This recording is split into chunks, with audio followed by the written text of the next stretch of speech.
Hello and welcome everybody to another episode of Pod Strickland. I'm your host, Shwin Poo, and this is episode 599. I am joined, as always, by my co-host, Stacy. That is at StacyPan89 on Twitter. Stacy, how are you doing? We have been waiting, and we still have 2 more days to wait for this NBA Finals to start. I have, in order to celebrate the Knicks getting back to close to the top of the mountain, I went to the highest point in the contiguous United States. So I'll leave that as a trivia question. But how many drugs do you have to do that? My car did a lot of gasoline, so there's that. But yeah, feeling pretty in tune with nature. Didn't go on Twitter much, so raw dogged a good weekend. That was fun. Nice. There you go. We are joined by a first-time guest on the pod. His name is Krishna Narsu. He does work for the B-Ball Index. Krishna, how are you doing? Good. How about you? Look, man, I'm doing better than I have in 27 years. That's all I can say. Better than I have in 27 years. The Knicks are in the NBA Finals. I don't have to worry about the Bills until fucking September, so I'm doing fantastic. Stacy is celebrating a great trade today that was made on behalf of the Philadelphia Eagles, getting rid of AJ Brown. But we're not I'm a Patriots fan, so for me, I think it's a win-win. AJ Brown was super fun. Well, yeah, you guys have to give up next year's first, so that's the compromise, right? So that was the thing. But yeah, we're not here to talk about football. Maybe we'll talk about football. We're going to talk about basketball. We're going to talk about the NBA Finals. Before we do that, I do have to let you know that the Strickland has a Patreon, which you can find at patreon.com/Strickland. If you go to that link, you can subscribe to the $6 here that gets you access to Pod Strickland, the podcast that I host every Friday with Prez. You also get access to the Discord, where you can converse with site staff as well as other patrons. If you subscribe to the $9 tier, you get access to Strictly NFL, podcast hosted by Konstantin Metrikos and Luca, where they talk about, you guessed it, the NFL.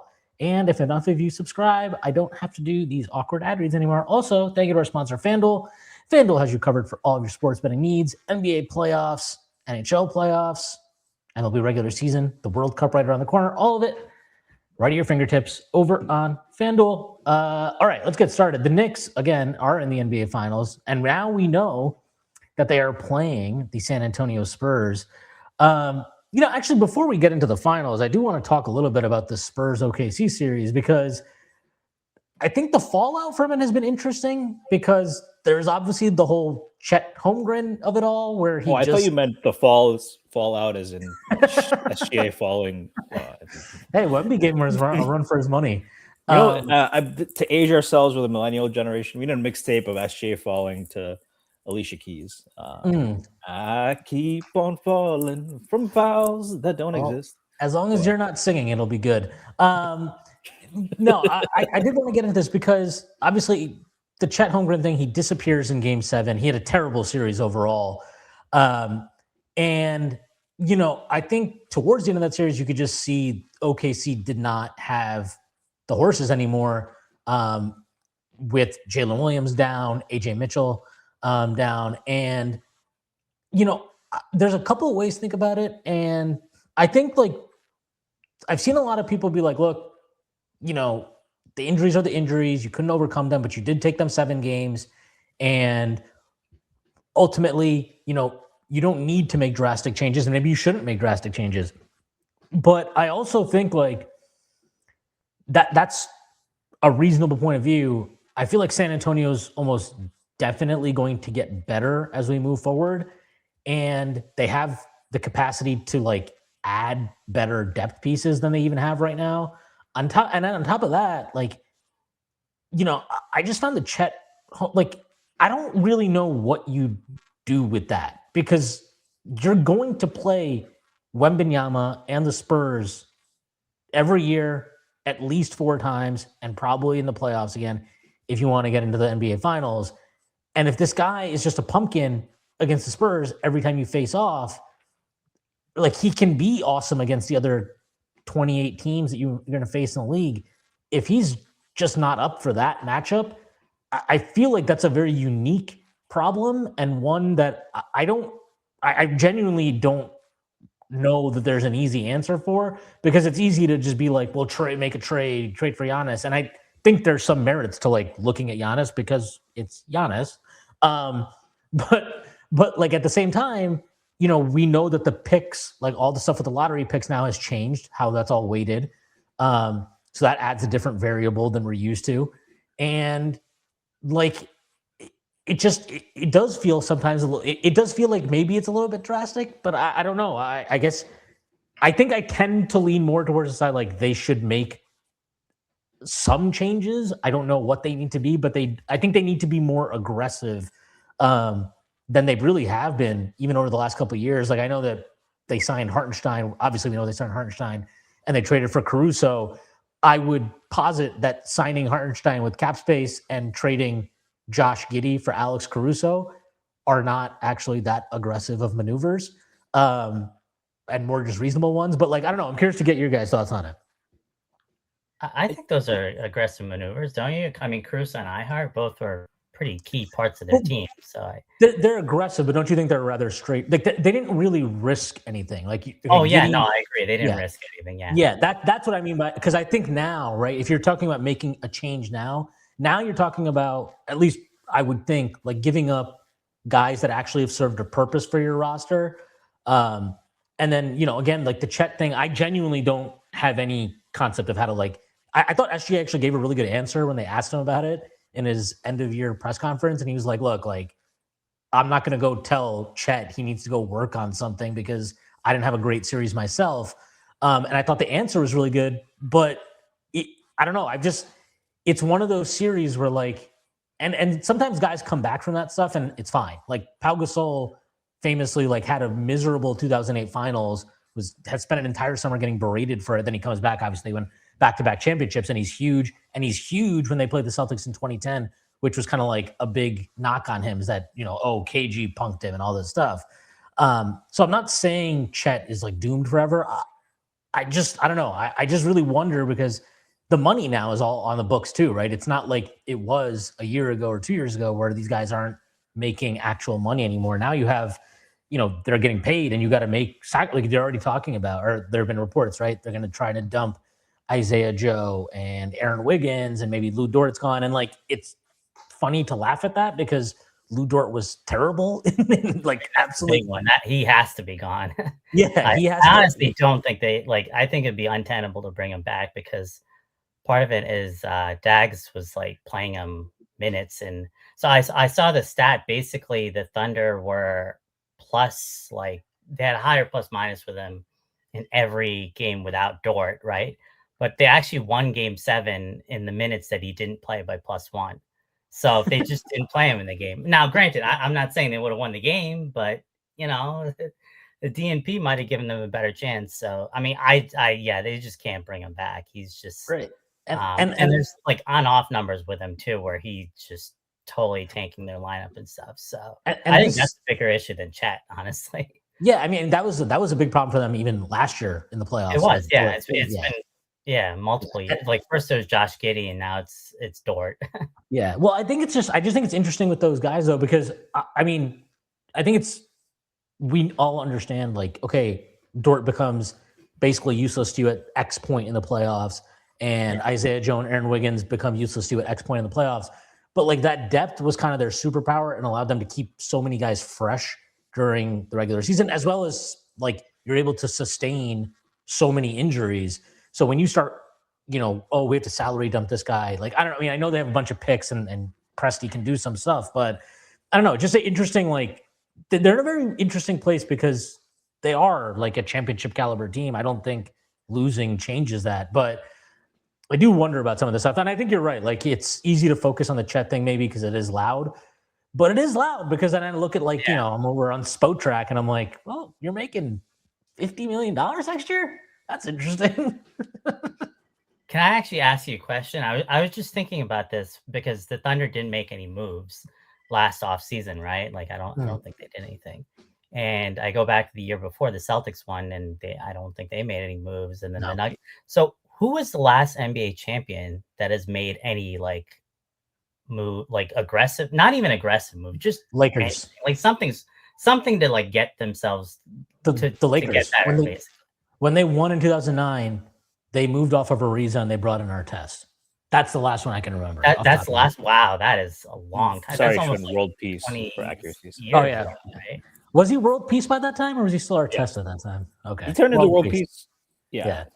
So I mean, that's the last one I can remember. I'm trying to think of I feel like there's got to be something since then, but you're probably right. Like I just can't remember. Well, the Heat, right? They signed Ray Allen. That was a big thing for them. Okay. That was the one. But nothing in this era that we've been in recently. The world peace and Jesus are the two big signs, right? Like, sorry, go ahead. Nothing in this era. I mean, I'm trying to think. Like, Cleveland didn't do anything major when they won. Golden State, I mean, they signed Durant, but that's when they lost. Right. Yeah, I mean, there's one of those years they did sign like a bunch of guys. Like, I mean, they're all bit pieces at that point. I remember they signed like Boogie one year. Or something yeah. Boogie was the last hurrah. But honestly, that seems like a bigger move than I'm like thinking since 2019 on, when we've had a bunch of different champions specifically, and I really can't think of anything, like literally any move that any of these teams made.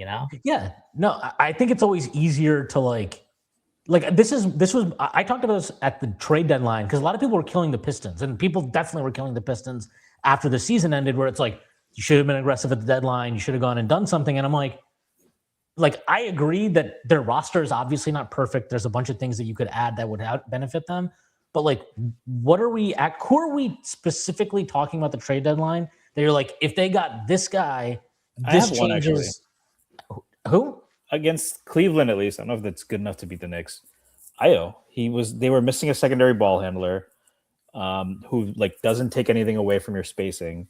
I think Io DeSono would have been like much more helpful than Kevin Huerter, but like he was pretty important in the playoffs. I mean, I don't know. I guess I just go back and forth. And the cost wasn't high for him. They probably could have got him for what they paid Huerter.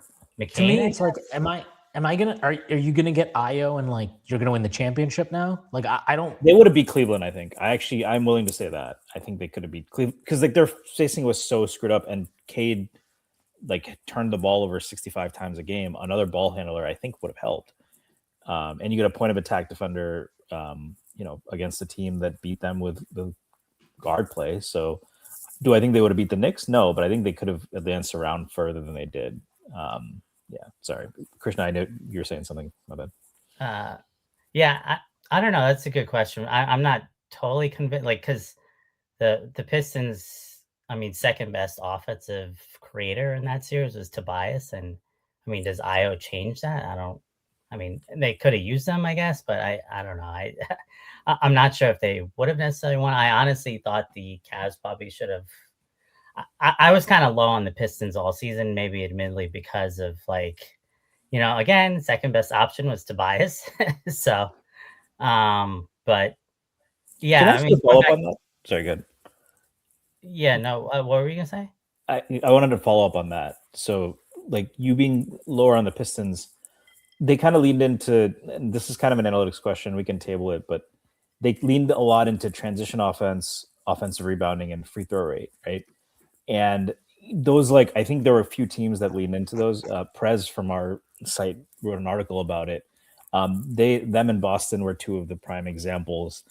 Do you think, and like, your experience, I don't know if you looked into this at all, but like, are those things that maybe don't translate as well consistently in the playoffs, particularly transition offense because the game is slower, offensive rebounding because of the scouting report, unless you have like just an overwhelming person, it's not going to happen. And then the games are in theory called much looser.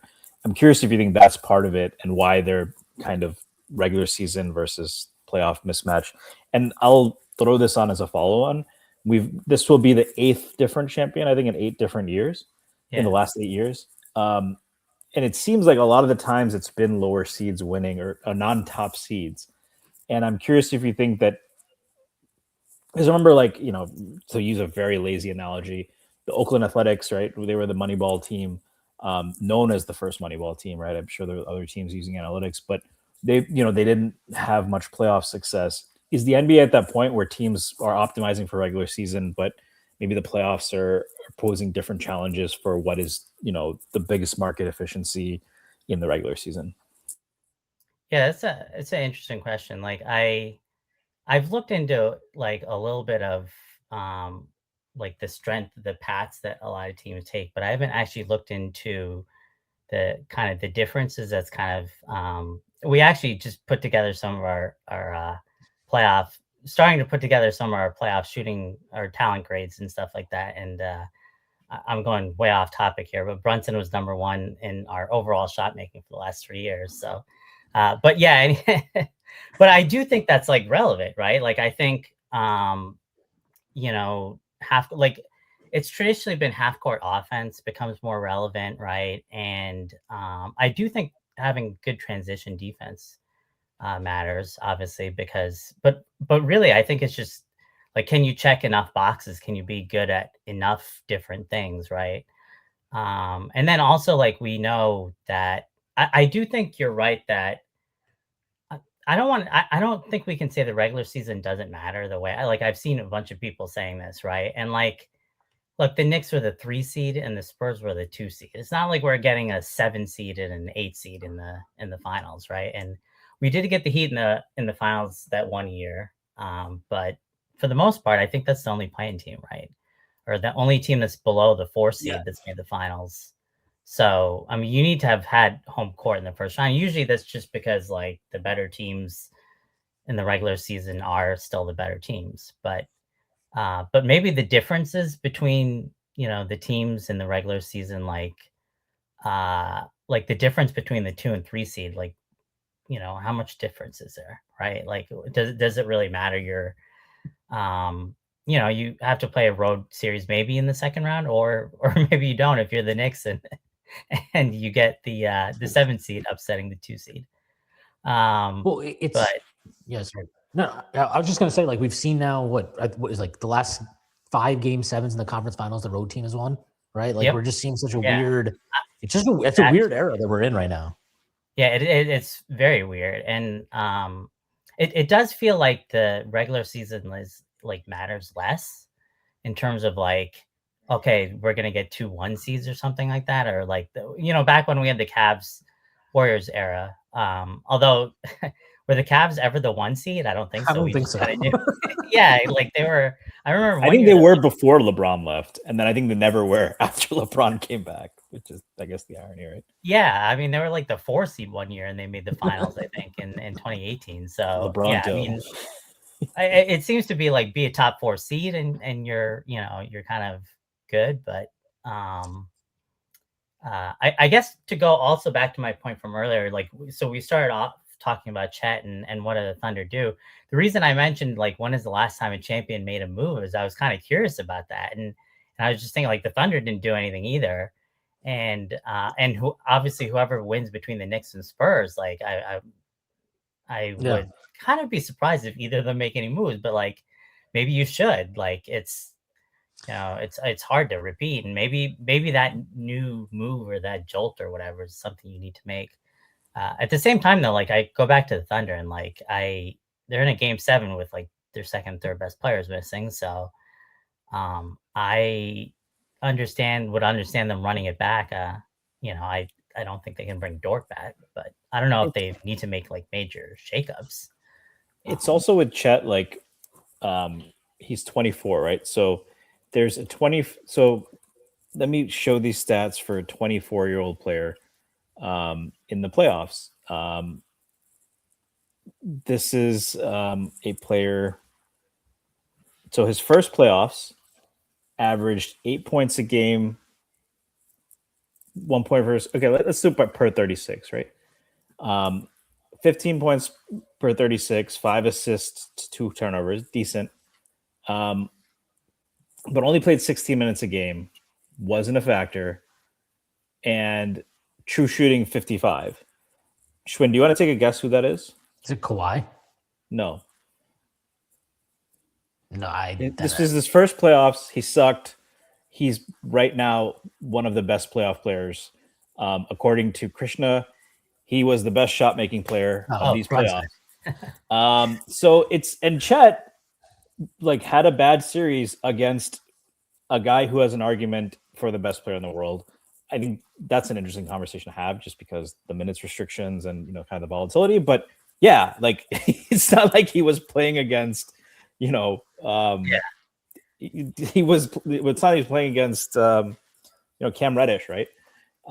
So like it's just I think that like Chet is still really key to their defense. I do think like the Hartenstein thing is like where I think that's more interesting to me. It's like, do you want Chet as a 4 or do you want him next to a bulky 4 but as the 5? They cross match, and I don't think but like I think a bigger concern, and Krishna, I'd be curious to your thoughts on this. It looks like Chet and Isaiah just don't play that well together, and there's a huge investment that's been made in both of those guys. To the chagrin of Knicks fans, because like I think we would have gotten more. The Knicks would have gotten more of it, Isaiah Hartenstein, than the Thunder did. But that seems to be like you have to part ways between two of them, and to me that and that you probably do need maybe a little bit. But I think that's the bigger thing. Like he just doesn't fit that well with Hartenstein, and then the cross matching. If you're playing a guy like Wemby who's playing the 5, makes it worse. I wonder if that's just because like Chet is like he's a decent 3-point shooter, but he's not great. So it's not like slow release. Yeah, slow release too. Yeah, and so that's an issue. The slow release. So like it's. I don't want to say it's like 2 non-shooting bigs, but it's like one okay shooting big and a non-shooting big. So it might be a spacing issue maybe, or I also think there's an interesting question with Chet, and I was thinking, and I think you could throw Evan Mobley in there. If like these guys, they kind of have, I guess, high centers of gravity, right? Like, or they're kind of, they're not very stocky, like they're skinny, wise, right? So, and so these guys, are these types of guys going to be able to handle the physicality in the playoffs? And I feel like a lot of the time you see like, it's very easy to kind of bump them around, or they lose their handle because, they get pushed a little bit. And, so there's an interesting question too, regarding like both of them. I think Mobley is a better kind of passer and all around player.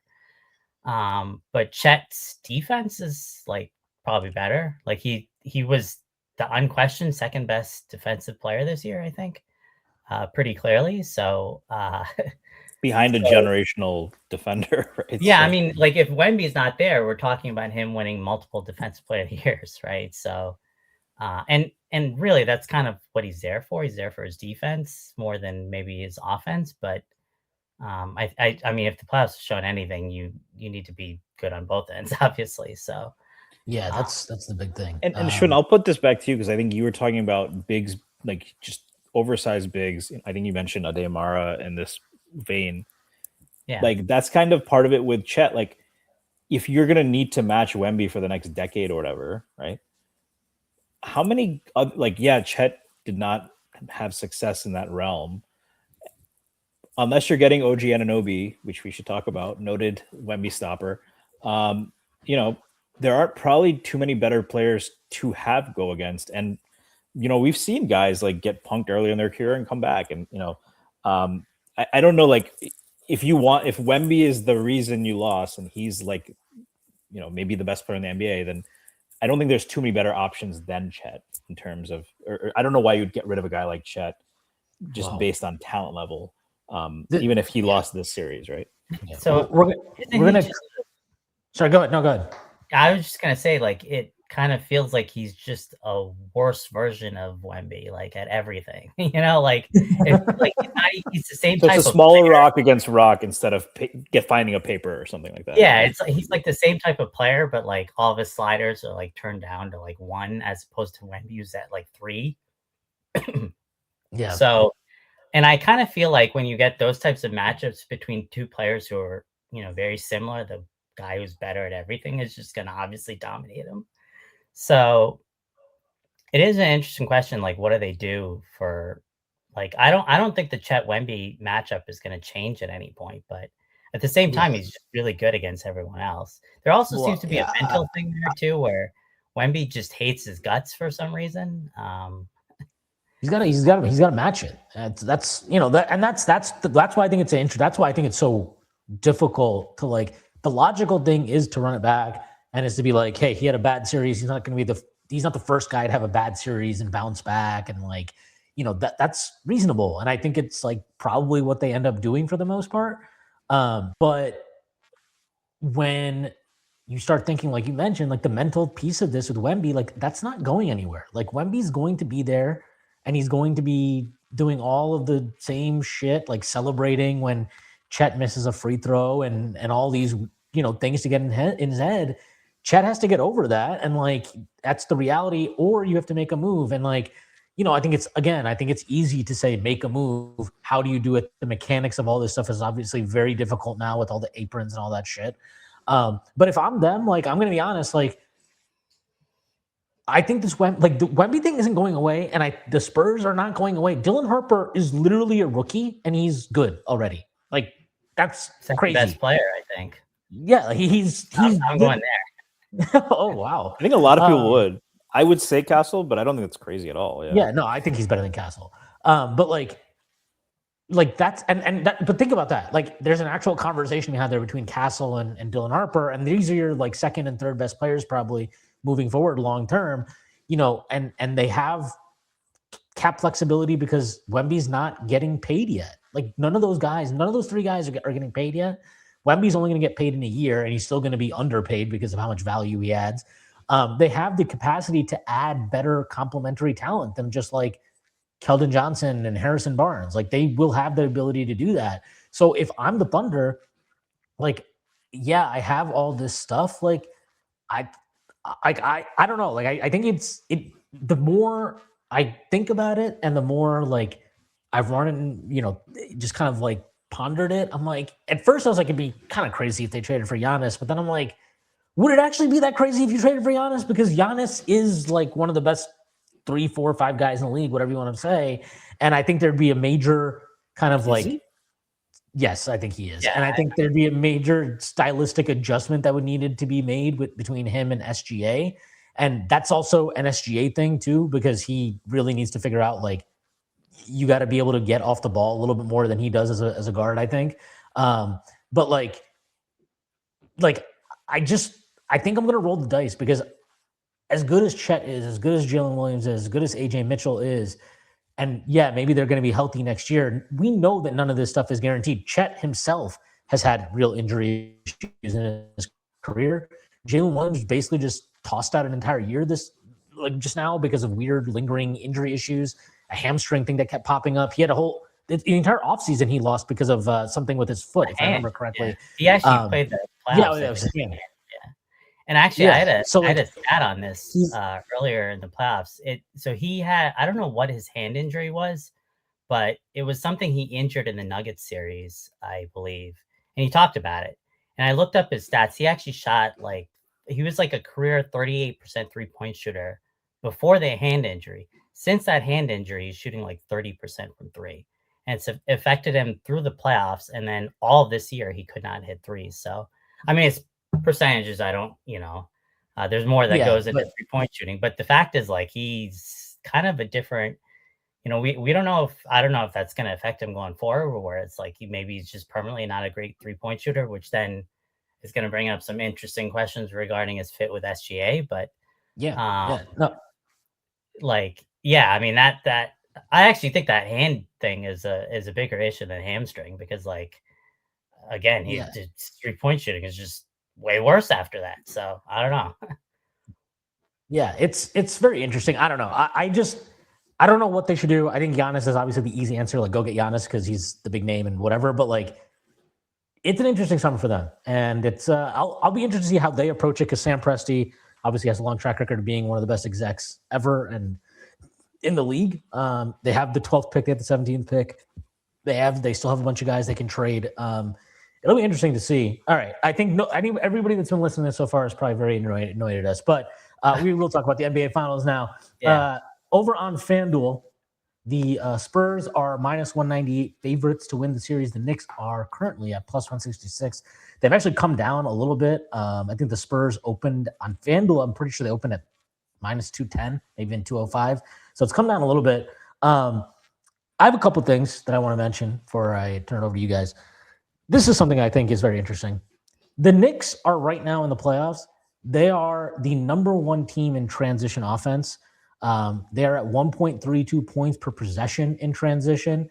They are getting 18.3 possessions per game in transition. They're in the 100th percentile. So they're the number one transition offense, at least in terms of efficiency, points per possession specifically in the entire NBA. Just for some context, they're at 1.32. The second best team in the playoffs was the Celtics at 1.19, Hawks 1.17, Magic 1.16. You get the picture. The Spurs are seventh at 1.12, and the Thunder were at 10th at 1.04 points per possession. I bring this up because defensively, the number one defensive team defending transition in the NBA playoffs has been the San Antonio Spurs. They're giving up just 0.99 points per possession in transition in this postseason. The Knicks, obviously, they are still a very threatening half-court offense because they have so much shooting. You have Brunson, the greatest shot maker of all time, as Krishna mentioned earlier. And we have Carl Anthony Towns and all these guys. Like, you have shot makers, so they're a very threatening half-court offense still. But they've gotten a lot of kind of easy buckets in transition. Some of that's been off of turnovers you've created. But the Spurs are athletic. They're young. They're fast. They have Wembanyama. They can counter that stuff better than any team probably in the league. So I think that's something to keep an eye on in this series is, can the Knicks, they're not going to score 1.32 points per possession in transition, but can they still get a decent volume and a decent efficiency on that? That'll be an interesting thing for me.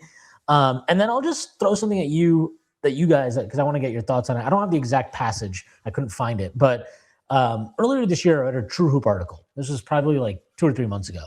And in it, Henry Abbott cited, this was like at a point in the season where the Knicks had gone on a winning streak. And he was just kind of like, I think they had convinced him. Whatever he had saw from them in that stretch had convinced him that they were a real threat to get to the finals and win a championship. And what he wrote in that has kind of just stuck with me because I think there's a lot of truth to it. And I think it's interesting to think about coming into this series. And what he kind of what he mentioned was like, hey, the Knicks don't get beat on the glass. Like they generally don't lose the possession battle. They don't turn the ball over at a high clip. And like they are an extremely good just shooting team. Like they are really, really good at shooting. So their bet, he's like, and I know in the playoffs they've turned teams over a lot, but through the season they were not a team that was like, ripping the ball constantly and getting out in transition. That was not their MO. So what he had written was like, it's not necessarily like the sexiest thing to do. And it's not the flashiest thing, but like, it's an interesting bet of like, if we just win on the possession battle or keep that neutral and we get you in a half court game, our shot makers are better than your shot makers. And that's like, that was the bet. He's like, or that's the bet he thinks that they were making in, just with how they approached everything.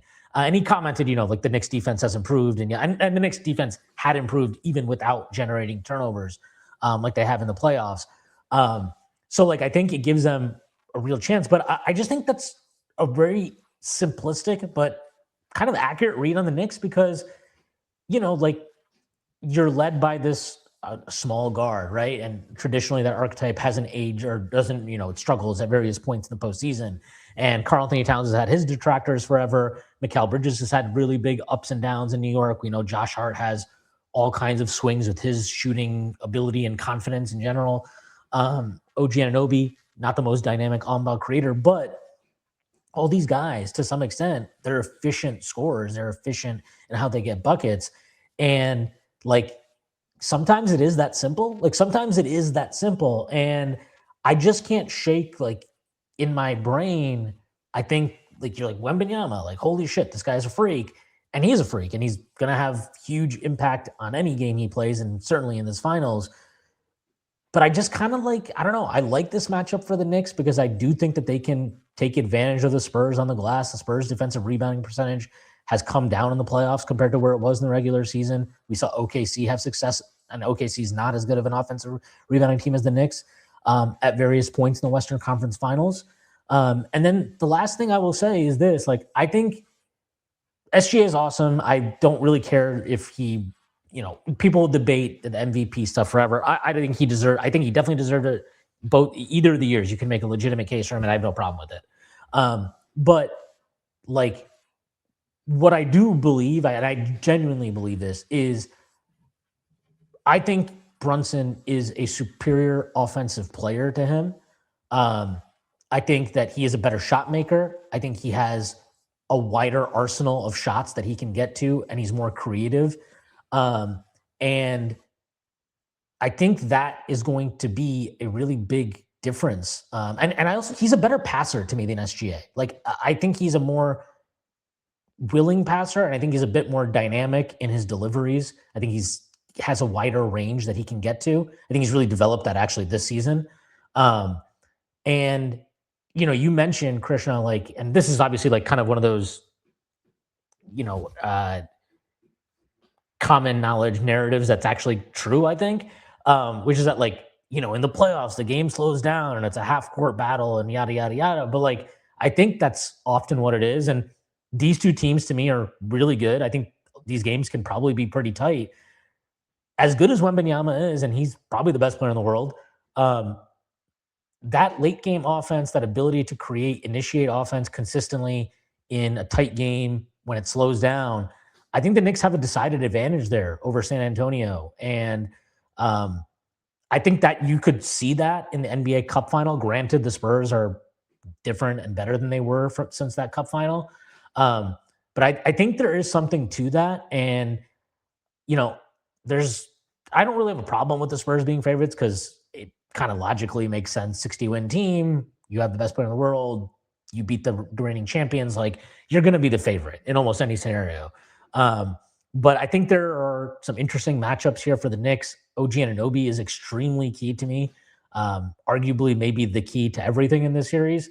And I just think the Brunson piece of it, like, in a tight game, and I think a lot of these games are going to be tight, I'm just going to take the team that has the better half-court initiator kind of quarterback, and I think Brunson's that guy. So I'm not going to bury the lead here. I have Knicks in 6 in this series, and I think they should win it. I really believe that. Krishna, I want to kind of ask you a follow-up on that, because I think with transition defense, because it's been kind of a heuristic, it was for a long time, and maybe there's been people push back, whatever. The idea was that, like, 3-point attempts rate correlates long-term with 3-point percentage, right? So, like, there isn't such a thing as, like, a team gives up a lot of 3-pointers, but the 3-point percentage is low. Since that has come out, I think teams have changed a little bit, and because teams are more strategic about who they left open, maybe that's not the thing. But I want to ask, do you think, because we had this, like, if I look at transition to Shwin's point, right, the Knicks did have the highest points per possession on transition, but in terms of frequency, they were 1, 2, 3, 4, 5, 6, 7, 8, 9th, right in the middle of the pack. So how dependent they were is different, maybe, from the points per possession. The team with the highest frequency on offense was the Spurs, and on defense, the team with the lowest frequency, the Knicks were the 4th lowest frequency. So the Knicks did not give a ton of, and like you kind of mentioned this, right? They don't really want to get in, like, they feel very confident in their ability to win a non-track meet. But Krishna, I wonder, like, do you think that transition frequency, like, you can address Shrin's other points as well, but I also would like you to think about, like, have you looked at whether transition frequency and transition efficiency are correlated? Because to me, it seems like if you're not getting back, you're going to give more points up. And if you're not getting back, then teams are going to just, if you're not getting back, then you're going to give more points up. And if you are getting back, then teams are less likely to press a transition opportunity anyway, right? So it seems like, are you getting back or not should affect both things. So I'm curious to your points on, like, that seems to be the argument that was made about 3-pointers, right? Like, if you're closing out, then teams are not going to shoot well, that kind of thing. So on the long term. Yeah. I haven't actually really looked into the transition stuff, specifically for like the playoffs too. Like that's a really good question of whether like that becomes less important. And then obviously there's the whole transition frequency versus how often you do it versus your, efficiency and stuff like that. Something I do think is interesting, though, I thought I found, Sweeney, you mentioned the Spurs transition points per possession was like really good, right? And I Yeah, thought that was 0.9 interesting is because they like allow. they were turning it over a lot in some of those games against the Thunder, especially like the start of the series. There was like a lot of turnovers. So I mean that's probably just the power of Wemby. Like, if he gets back, I think there's like numerous times in that series where there's like a 3 on Wemby fast break, and like the Thunder players are just like, nope, just dribbled it back out and went back in the half court. And I mean, I'm sure that's gonna hit the Knicks at some point too. Like, like if Wemby's, at least if he's the one back in transition, I'm sure it's gonna be like we're gonna be like, oh, there's like a 3-on-1, and the Knicks are like dribbling it out. But yeah, I mean, I think that ability to execute in the half court is gonna be like, and they do have more shooting than the Spurs, right? Like, so like that's going to be a super important aspect of the series, right? Because I do think, like getting to the rim is just going to be really hard with Wemby there, right? Like even with all the different advantages the Knicks can go to, where they have like the 5 out, and and maybe you're constantly trying to, drive and get in the paint, and then you know, it's still going to be kind of difficult, especially if the Spurs are like trying to keep Wemby, like they're scram switching and just trying to keep him in the corner, on the corner man, right? Which I think they've been doing quite a bit of. So, um, but so like that 3-point shooting is going to be kind of important, and it's kind of a higher variance. I think that's the tricky thing with the Spurs. They do turn you into a bit of a more high variance team because you're going to have to shoot more threes against them. Josh Hart is going to have to shoot more threes against them, right? In particular, that's Yeah. the highest variance. It's interesting you mentioned that because the Knicks have. It's kind of interesting. Like early in the season, you kind of felt like, oh man, the Knicks they're going to be launching 45 threes per game or something like that, and it kind of tamped down as the season went on. I think in the playoffs, I'll look it up in a second, but I think there was something like 11th in 3-point attempt rate through the championship round. So like they've not been such a high volume 3-point shooting team. But what's interesting is when they played the Spurs, they shot 52 threes against the Spurs on New Year's Eve, 22-52. They went from 3 in that game. That was their 4th highest number of the regular season. And then against the Spurs in March, they shot 48, which was their 6th highest number of the season. And then in the Cup final, they shot 40, which is not obviously as high as those. But I think it's interesting, right? In the Cup final, if you remember, Wembanyama came off the bench in that game, because that was when he was coming back from his injury. He only played 25 minutes. He was a minus 18 of those 25 minutes. So, I'm not suggesting they won because of that. But I think maybe that is why that's the game where they shot the fewest number of threes against the Spurs. But like this is, this is my Knicks propaganda hour here. But like the reason I just really, I've been saying this prior to the postseason, and it's kind of come to bear throughout the playoffs. Granted, they have not been tested the way that you would typically expect by this point in a postseason. But they just have such different ways to attack you. Like they can play 5 out. Like, you can put Towns at center, you can surround out shooting him and Brunson, and you're good to go. You can play 4 out, 1 in with Mitchell Robinson and Brunson running point. Hart is his own unique thing, but that's its own challenge for teams, because if you ignore him, we know he's a special offensive rebounder. He can create chaos, create extra possessions. Mitchell Robinson is obviously a force in the offensive glass. I know there are people that are very, very worried about this hand thing. I'm just generally, maybe I'm being naive, but I'm like, I don't know. The guy shot 30. He won't be able to go to tea parties with that pinky anymore. Yeah. Well, look, the guy shot what? So what's he shooting right now from free throw line? 31%, and he never dribbles like if he can catch rebounds, I'm a happy camper. What if this gets him to Rick Barry's free throws and it works? That might be the most helpful injury of all time. That would be great. Is it going to hurt him on lobs? Maybe. I think if you could just, you know, if you could just. He doesn't have the best hands. Yeah. I don't know, like, and a very weird observation with him. It's his right hand. On defense, like when he blocks shots, he only ever goes up with his left hand. He never tries to block with his right hand. So I think that's an interesting little kind of quirk there, maybe. Anyway, but I did, you know, and you know, I know you said you didn't have a chance to go through a lot of your data here, but like I would venture to guess the Knicks grade out extremely well in shot making talent. At least they did in the regular season, and I can't imagine why it would be any different in the playoffs. But like, it's not just the shot making to me.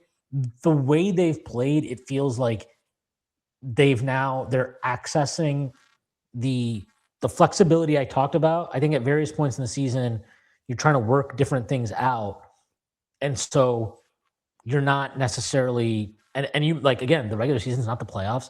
And Mike Brown talked very openly, like they worked on a lot of different shit in the regular season that he was like, you know, and they tossed some stuff out and they kept some stuff and whatever.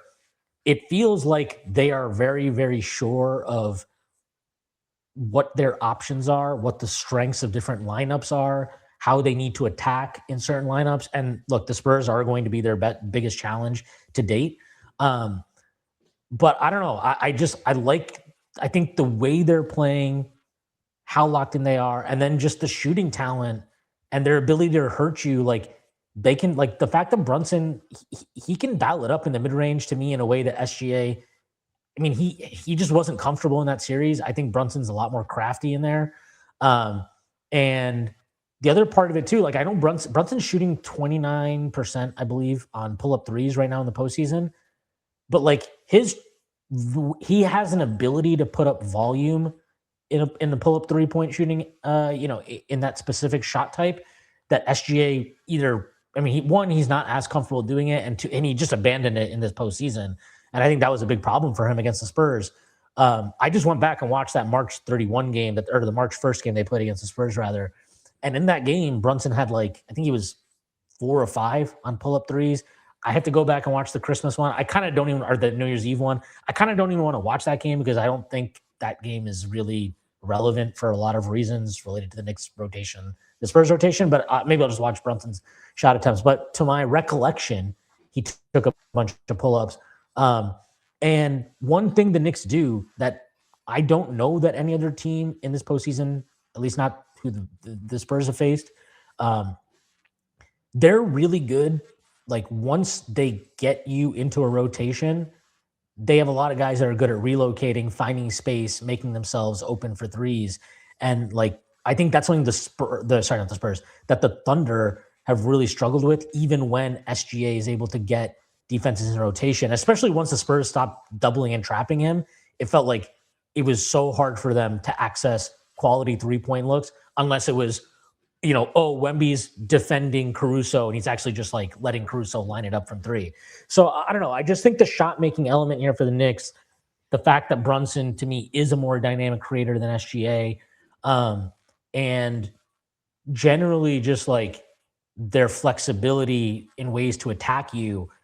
I don't know. I like this series for them. And, you know, I know that experience hasn't been a factor yet for the Spurs, and maybe experience doesn't matter anymore. Who the hell knows? Maybe that's just not a factor anymore.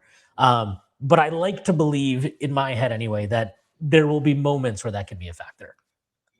Well, I do think, I mean, if you just go back to the Thunder series, I think there's definitely moments throughout that series that like, you were like, oh, the Spurs feel like inexperienced, right? So I think the other thing, my main thing is like, I don't even know if the whole Brunson versus SGA comparison matters so much as like the Knicks just move the ball better than the Thunder do, you know? So it's like, it's just all the other players. I think like you have more movement on the Knicks than the Thunder. And like, so my partner at B-Ball Index, Tim, was tweeting about how, so I guess the coverage the Spurs were playing on SGA, like early in the series, they were really trapping him. And Tim calls it flooding. Basically, they were just like digging in from the nail, digging in, right? And so it's not straight doubles, but they're They're loading up the side. They're loading up the side on him. Yeah, they're loading up the side, so you don't get you don't get the penetration and stuff. And I think the Thunder did a really good job moving the ball off of the doubles. When and even like when he's isoing 1-on-1, they might do a better job moving. Off ball movement, like their guys cutting and just. But I think when they were just kind of doing that flooding and they were letting him go 1-on-1, there wasn't really much cutting, and they didn't do that really throughout the whole playoffs with that specific defense type. So, I think the Knicks, I mean, they might not even see that necessarily, but they will do a better job of moving their guys off the ball, whether it's relocating on threes or just cutting or whatever, right? Just everybody moving the ball, moving more, right? So I think that's the main difference. And are the Knicks I'm actually curious, are they first in passes per game in the playoffs? I haven't even looked. I can look it up right now. I remember seeing some stat about how they're passing the ball more in these in this playoffs under Mike Brown. So the Knicks are right now in the postseason. They are 1, 2, 3, 4. They're 5th in passes made at 280. But just for comparison, Oklahoma City was actually 278.4, so they were 6th, and the Spurs are at 270. So I mean, what you might have also seen is after the cat, they shifted to the cat, kind of they inverted the offense a little bit more. So I think that there have been stats that have shown after that the passes increased a lot. Like the first 3 games against Atlanta, it was much lower. So okay, I don't know where I saw it. I saw someone had tweeted that graphic about their passes per game. I mean, I think more passes doesn't necessarily mean offense. So I think that's important to say. I think there's a couple of things probably happening there, and this is where you see it's not so much about passes as much as it's general movement. And you can feel there's such a drastic difference in their movement from what we saw with Tibbs, where it was just it felt like, okay, we're running 1-4 flat, or we're going to run a pick and roll to try and get a mismatch for Brunson and then clear out for him. And that's, it felt like that was 95% of the offense. And that, there's been a lot more variation under Mike Brown. And, I think the other part of it too is it's really hard to just look at the numbers with the Knicks because even in the playoffs, because they've had so much fucking garbage time. They had garbage time in the last 2 games against Atlanta in the fourth quarters. Those are basically just garbage time.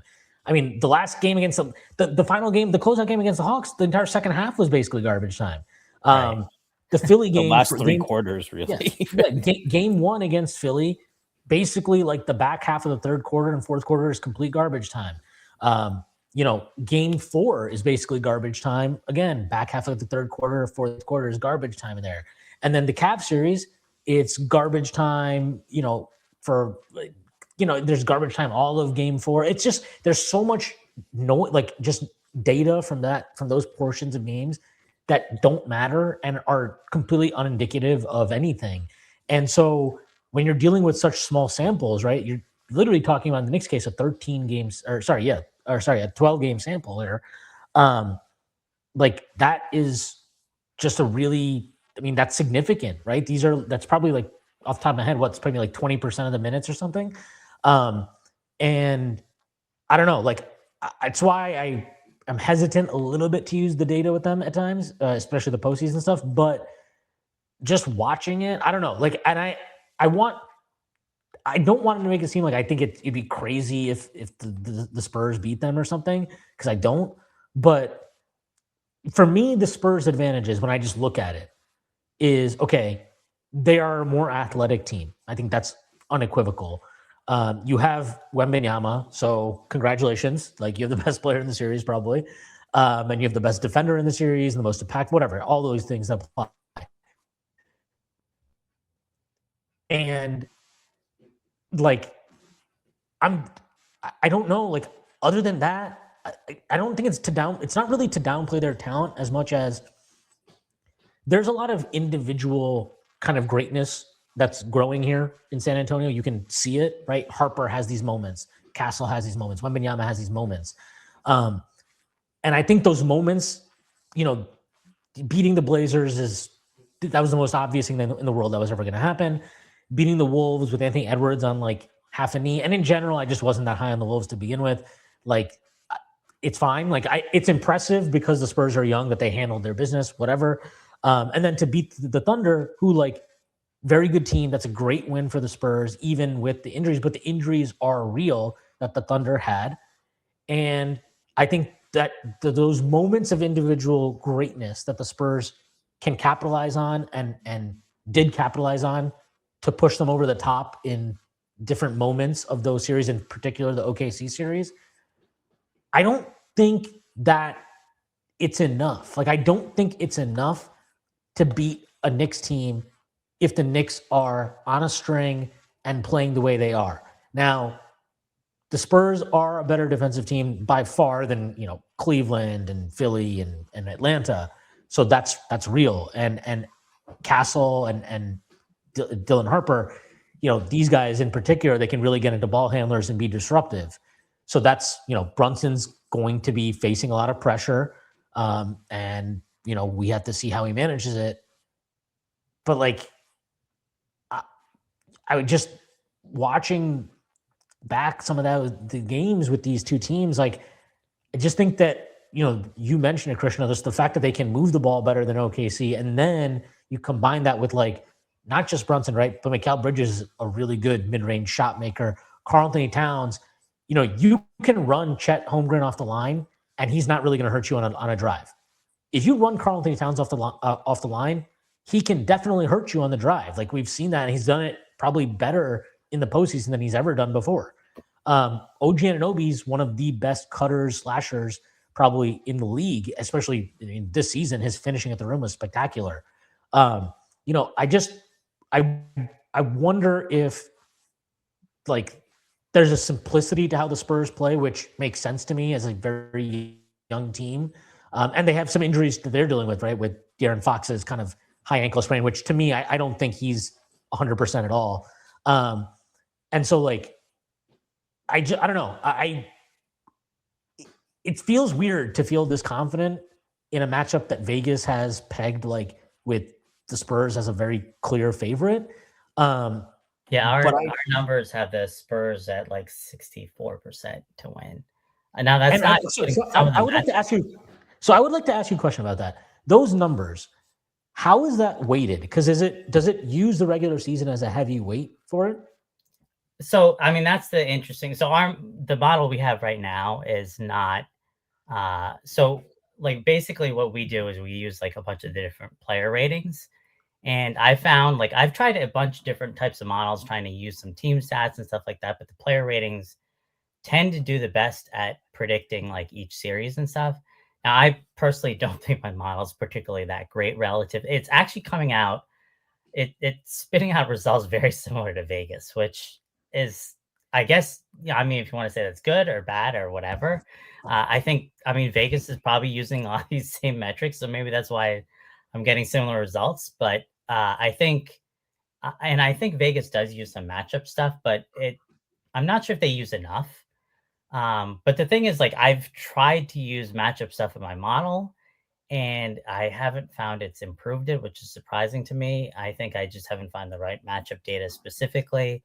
One of the things I did find that was kind of relative was like opponent or 2-point percentage in the matchups. I found that was significant for mattering in terms of like a playoff matchup. But yeah, I mean, they basically all use player ratings and a lot of the player ratings are based on the regular season, but I think EPM and Darko do update during the playoffs. So the Knicks, I actually looked at this the other day because I was curious when, regarding the matchup for the Knicks versus the Cavs about the playoff versus regular season. And I think the Knicks like team EPM had gone up like 5 points in the playoffs or something like that, which is a huge, it's huge. Right. But I think the Spurs, like those player ratings still end up being, I mean, that's why Vegas has them at as a favorite, and I think that's what our model has them. And I mean, that kind of comes down to Wemby, who's like just by far the best player. Like I mean, I'm sure Brunson's been great in the playoffs and stuff, but like the impact wise, I honestly think right now Wemby's impact, like right now all these metrics have like Jokic, Wemby, SGA, Giannis type, like 4 or 5 for the guys. playoffs or overall. Overall, right? Not the playoffs, right? Because I feel like the overall EPM had Cat number 2, so that was also very interesting. Who was that? Cat. Oh, in the playoff, in the playoffs, Cat's been outstanding. Yeah, I think if you look at like the playoff EPM, Cat's been like number 1 or number 2. Yeah, I mean he's turned into like Jokic basically in the playoffs. I noticed this. I tweeted this out like earlier. He's averaging 7 assists per 36 minutes. And I think his previous career high in the regular season or playoffs was like 3 or 4 or something like that. It would be like if Andre Drummond started shooting 40% from 3, right? So like, well, yeah, it's basically the same thing. Which I mean, he might have done this year. I mean, on volume and stuff. Yeah, I wanted to ask about the matchups. You mentioned that like matchups between teams has some relevance. I'm curious, like when you do matchup analysis, are you clustering similar teams, or are you just looking at like individual matchups and seeing if like it's individual matchups in the regular season. And the thing I looked at too was like how much you're leading in the game. I think that feels relevant. I don't know if it's necessarily better than the final score, but like the final score is representative of like there could be garbage time, and you're also increasing the sample of like if you're looking at like how much you're leading for an entire game, you're talking about like 100 possession sample as opposed to like the end score, which I mean, I guess is technically the same thing, but well, I guess like my question is like if there are teams that play similar styles and similar ratings, right? Maybe in the NBA, I think in college, that would be an interesting way to do it where like I think that's something I want to try eventually is like you try to kind of cluster teams together and look at teams that play similar style, because the playoffs is like about matchups, right? Like we've seen this throughout the playoffs too, where like the Thunder, the Spurs beat the Thunder like 4-1 in the regular season this year, right? And they ended up winning. I do kind of feel if the Thunder were healthy, they might have won that series, but I don't know if you guys think the same, but I do.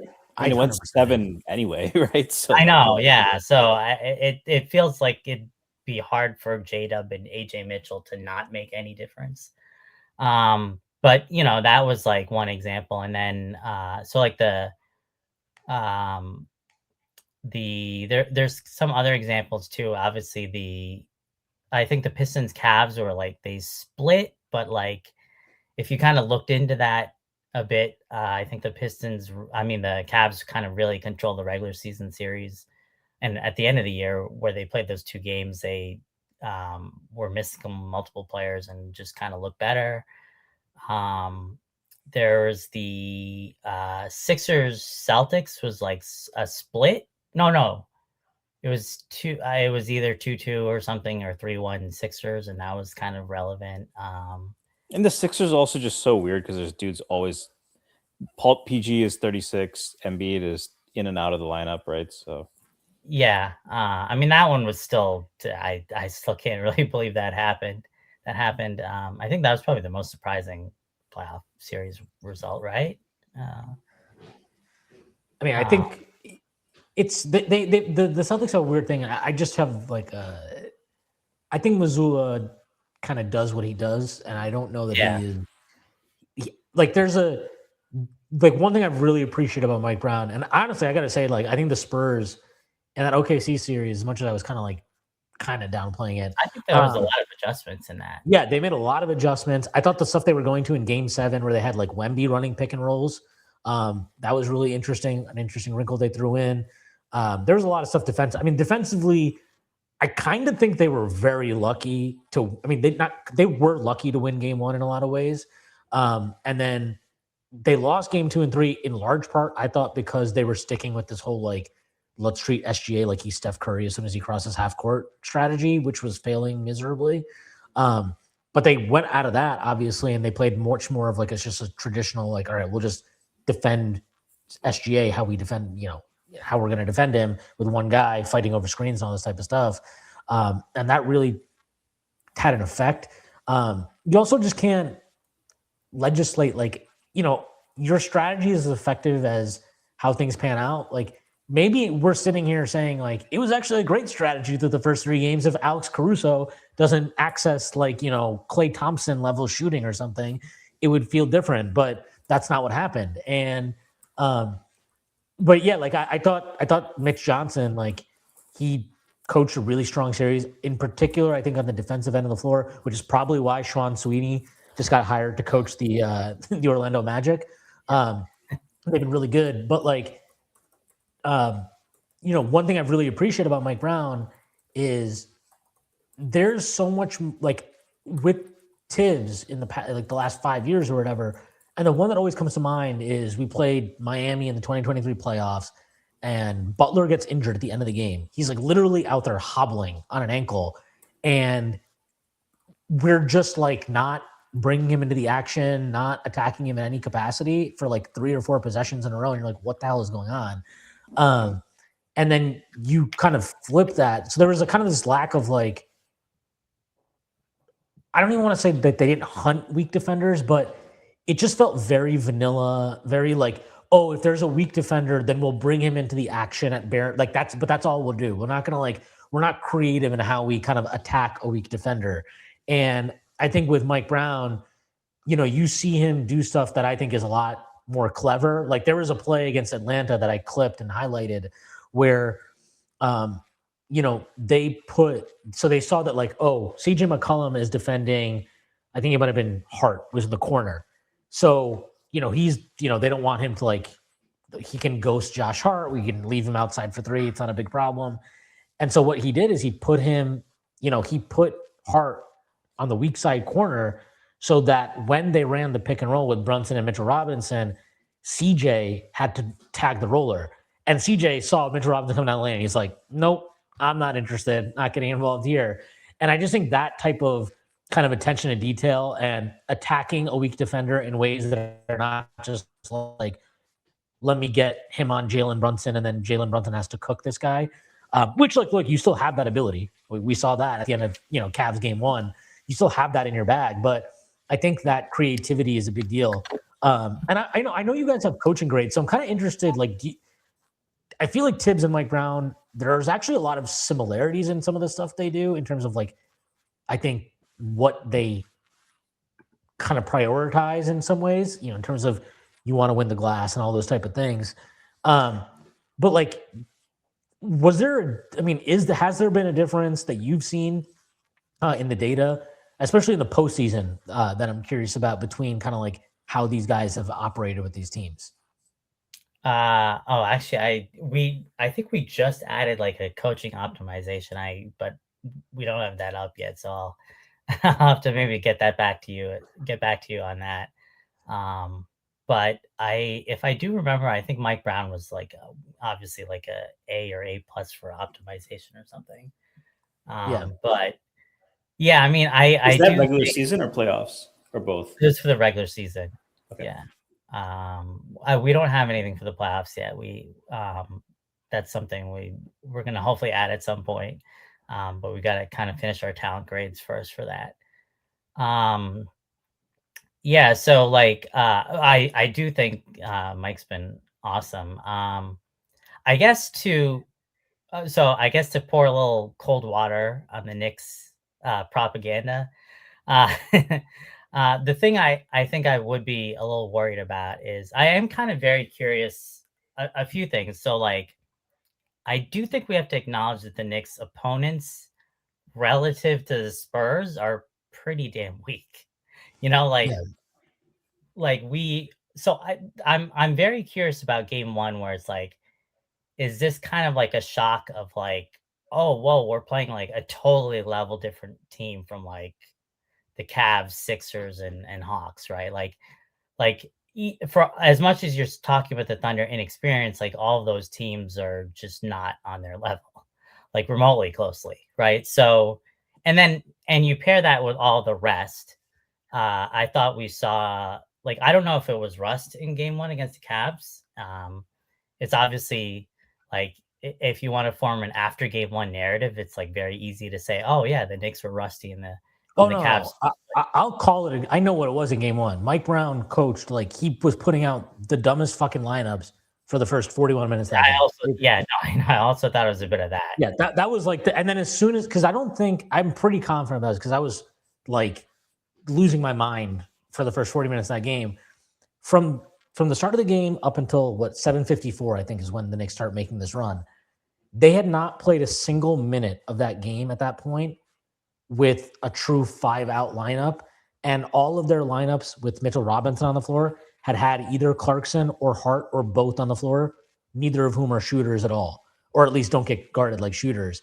And like as soon as they put in like, okay, fine, we'll put in Landry Shamet for Josh Hart and like we'll go 5-out. Now it changes everything. And so like I agree, I actually don't buy the rust thing at all. I don't think that was rust. To me, that was just they were playing like they were running really stupid fucking lineups out there, and their pick and roll coverage was a mess for whatever reason. But could that be coaching rustiness though? Yeah, you haven't coached like. I don't. We've talked about this a lot with the Hart thing. It seems to be very carefully managed politics, right? Yeah. Because Mike Brown generally seems to like fill in Shwin wherever you want, but Mike Brown generally seems to have a good awareness of the data and what it's indicating. In for 2 years, it's indicated that Josh Hart with the starters has not been great. It worked out better than they found counters to the ghost coverage, which they'll see obviously in this series. But it does seem, I mean, both of our, I think, pet theory at this point is that like he's trying to balance like the optics of benching Josh Hart, which are not good because we really need him in a lot of different ways. I also just think there's something else at play here, which is like, and this is to give like, at least some understanding to why Tibbs was like so hell-bent on playing Josh Hart 40 minutes a night. I do think like, I'm just going to, like, I feel this so strongly. I think when Josh is going good, he does raise the level of what your team is capable. Like you can put those other 4 guys out there with Deuce McBride and it'll be a great lineup. You can put the other 4 guys out there with Landry Shamet, it'll be a great lineup. But I think when you put those 4 guys out there with Hart and Hart is going good, like that is a level that I don't think they get with any of those other guys. I think there's a dynamic there that Hart adds that is unique. But part of that is also like, we know that there are going to be times where Hart's like, I don't want to shoot at all. I just want to drive into traffic for whatever reason. And like, he can't make a 3 or whatever it is. And you're going to have to deal with that. And I think for like these coaches, they value that everything that Josh Hart brings so much. But then you like with Mike Brown, I also feel like there's an element of like, it's my job to like figure out how to make this work. And that can be really frustrating as a fan. I know I've been frustrated by it a lot of times, but I think there's been more creative ways to try to make it work. And like, actually, again, like if you go back and watch that March 1st game against the Spurs, like they come out terrible and Hart is awful. Like he's like, he won't take a 3. He drives into traffic. He's like driving into Wemby, trying to put up floaters. It's like, that's probably a terrible idea. Or he's taking a 3 and he's not even close because he doesn't want to take it. And then they kind of like through the course of the game, you start seeing them and this had to have been a coaching thing because these are actions that are like very specific, right? They're not off the cuff, like reading of the play stuff. You see them figure out ways how to like use the ghost coverage against San Antonio. Because it's like, oh, well, Wemby's going to be so far off Josh Hart, it'll open up this thing. Or if we put Josh Hart on this side, Wemby has to stand on that side of the lane, and we can throw a cross-court pass to Karl Anthony Towns who's being defended by like a guy a foot shorter than him, and he can get an easy duck in for a post-up or something. And so like I think there's more creativity with that. But, with as far as like the matchup with the Spurs, like, look, it's probably the biggest kind of just individual swing thing that's there is how Wemby's they're 100% going to put Wemby, quote unquote, on Josh Hart. And he's just going to be ghosting. That's what he's going to do. I've never been more positive about something in my entire fucking life than that one specific thing. But like, one, can you kind of work, like, do you need time to come into the series and feel it out, and like, and that can cost you a game? Or And they had counters in Cleveland even for that, right? Empty side. They did, but again, that didn't come to fruition in game one. Like, they were down 22 in game one, and Josh Hart was fucking terrible in that game. The other thing we should mention is they were doubling Harden for no reason for the entire third quarter. Yeah, I remember that. That was the really more egregious thing. Yeah, I didn't know what that was all about. But like, he was a minus 25. It is what it is. He was terrible in the game. And like, can you leverage that? Can you figure out, and this is where, like, look, it's the NBA Finals. You're at this point, like, I'm sorry, your feelings need to be able to get hurt. Like, I'm not punting a game away because if I pull Josh Hart too early in the first quarter or something, he's going to look at me and be sad. Like, that's just not a compelling argument at that point. Like, you need to be. You don't want to break his heart?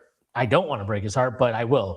But you have options. Like, you have Landry Shamet, you have Deuce McBride. You can go double big potentially if you want. Like, you have to be able to tap into those options. And Mike Brown has shown a willingness to do that. Sometimes a little bit too late for my liking, but still willing. But like, to the point you're making, Krishna, like, the Spurs are better than who they've played. So your margin for error is not where it was against the Cavs. Can't come out in game one and play like you did against the Cavs. You will probably actually lose that game by 22 instead of.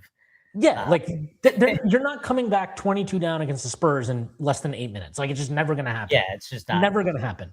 So, like, my point towards that also was, like, I do think like, there's probably kind of a bit of a shock factor when you play Wemby specifically too, is so different from any player, I think, in the NBA. And I think this is a little true with the Thunder too, when you play them and, like, you see teams have like 10 turnovers in the first quarter and they're realizing, this isn't the same team that we played 2 days ago. Like, there's this weird kind of shock factor. And I mean, you mentioned the March 1st game that they didn't start out the game well, right? And yeah, I think some of that might be. So I'm kind of curious if that shows itself a bit in game one. And obviously later in the series, it doesn't matter. But like, a few of the things I'm kind of curious about with the series is, so like, I also feel like I'm kind of more curious about how the Knicks, because I do think the Knicks can score. I'm a bit more curious how well they defend the Spurs. I think the Spurs are, like, they're just way more athletic than any of the teams the Knicks have faced so far. The Knicks haven't played an athletic team. I mean, I guess the Hawks are somewhat sort athletic. Of athletic. Yeah. So yeah, exactly. So they have not played. So this is a totally different type of kind of challenge for them. So how do they, and specifically on defense, like, I'm very curious how well they can guard the Spurs. Like, I kind of think that's maybe where the series gets decided, is like I feel like I'm hearing everyone talk about the Knicks offense versus Spurs defense, and I get it. Like, the Spurs have Wemby, the Knicks offense has been outstanding, and like, so it's like, that's the, like, fun matchup in terms of, like, the two sides of the ball. But I kind of wonder if it's just going to be decided by the Knicks defense versus Spurs offense. Like, how good is the Knicks defense against Spurs offense? And to the Knicks credit, like, they've faced, like, the Sixers and Cavs have a lot of offensive talent. So it's not like they haven't faced good offensive teams, but it's just a different type of matchup. And the other thing I kind of wonder about, and I was looking at the Knicks players' true shooting percentages in the playoffs, and I want to say they had, like, 2 guys, like, Cat's over 70%. I think it's 3 guys.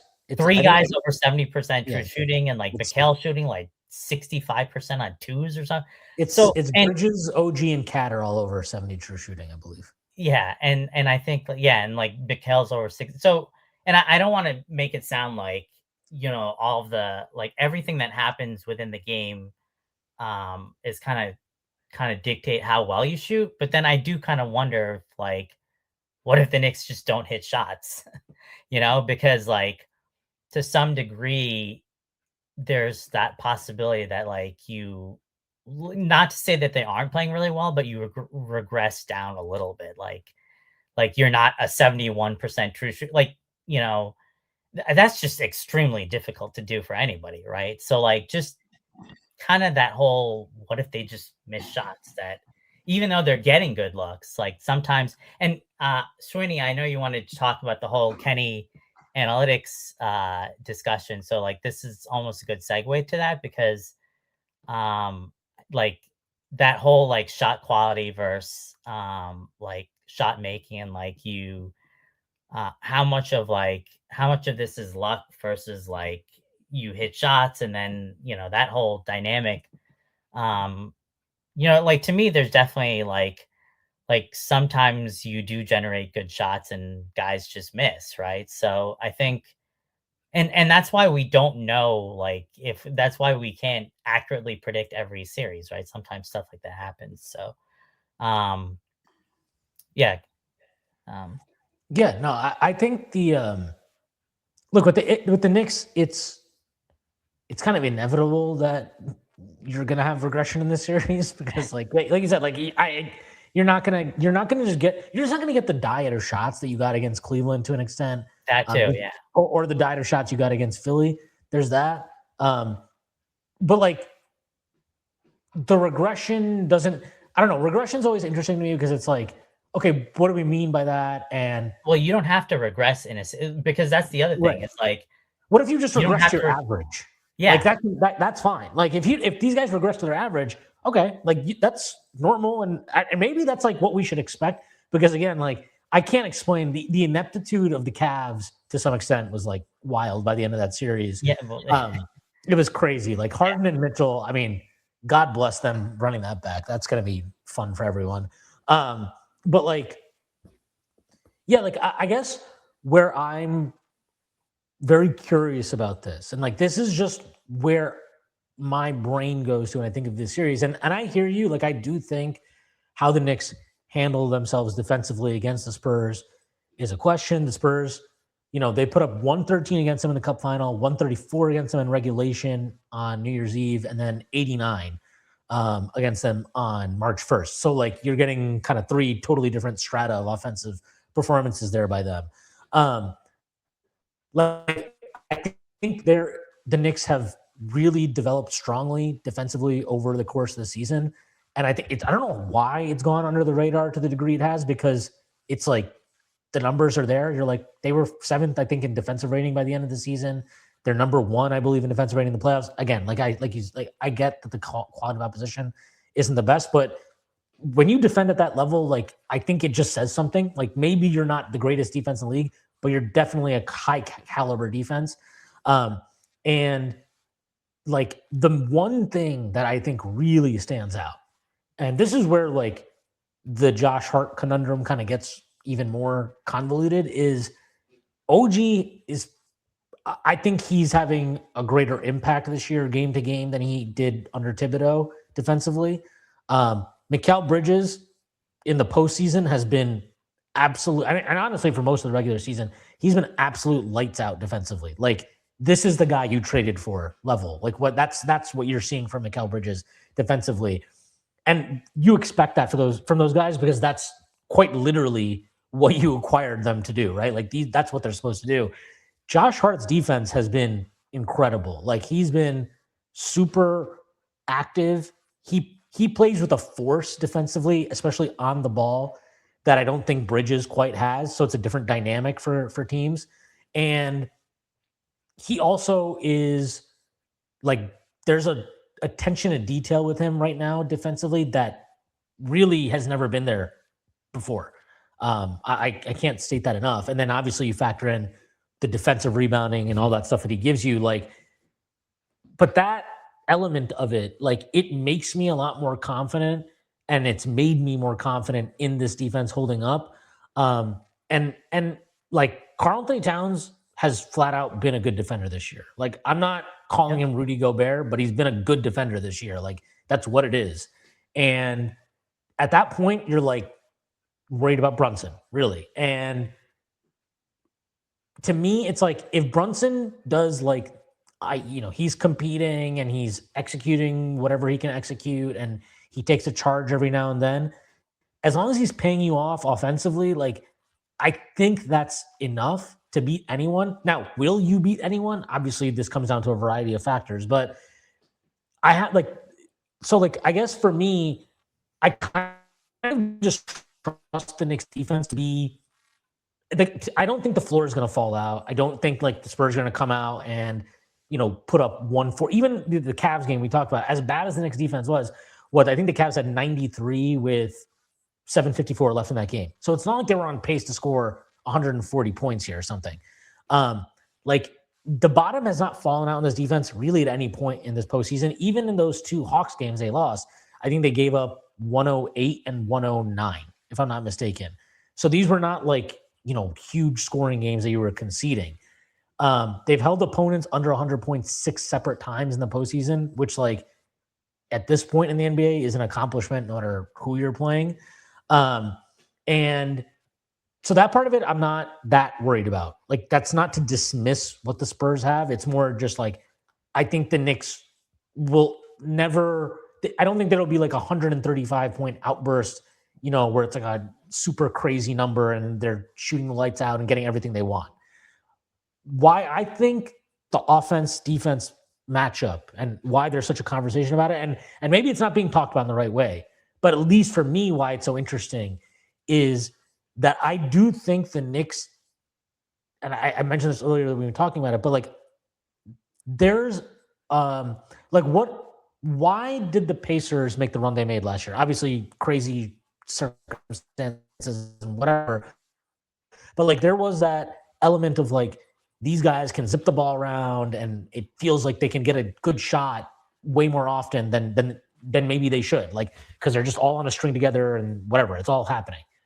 I think there has been some of that injected into the Knicks where like you feel these sequences of like ball pings around and guys are cutting and all of a sudden, boom, wide open three. And OKC is strong. And I think at full strength, at full strength, to me, they were the favorite to win the championship this year. And I would not have been nearly as confident against them as I would be against the Spurs team, even at full strength.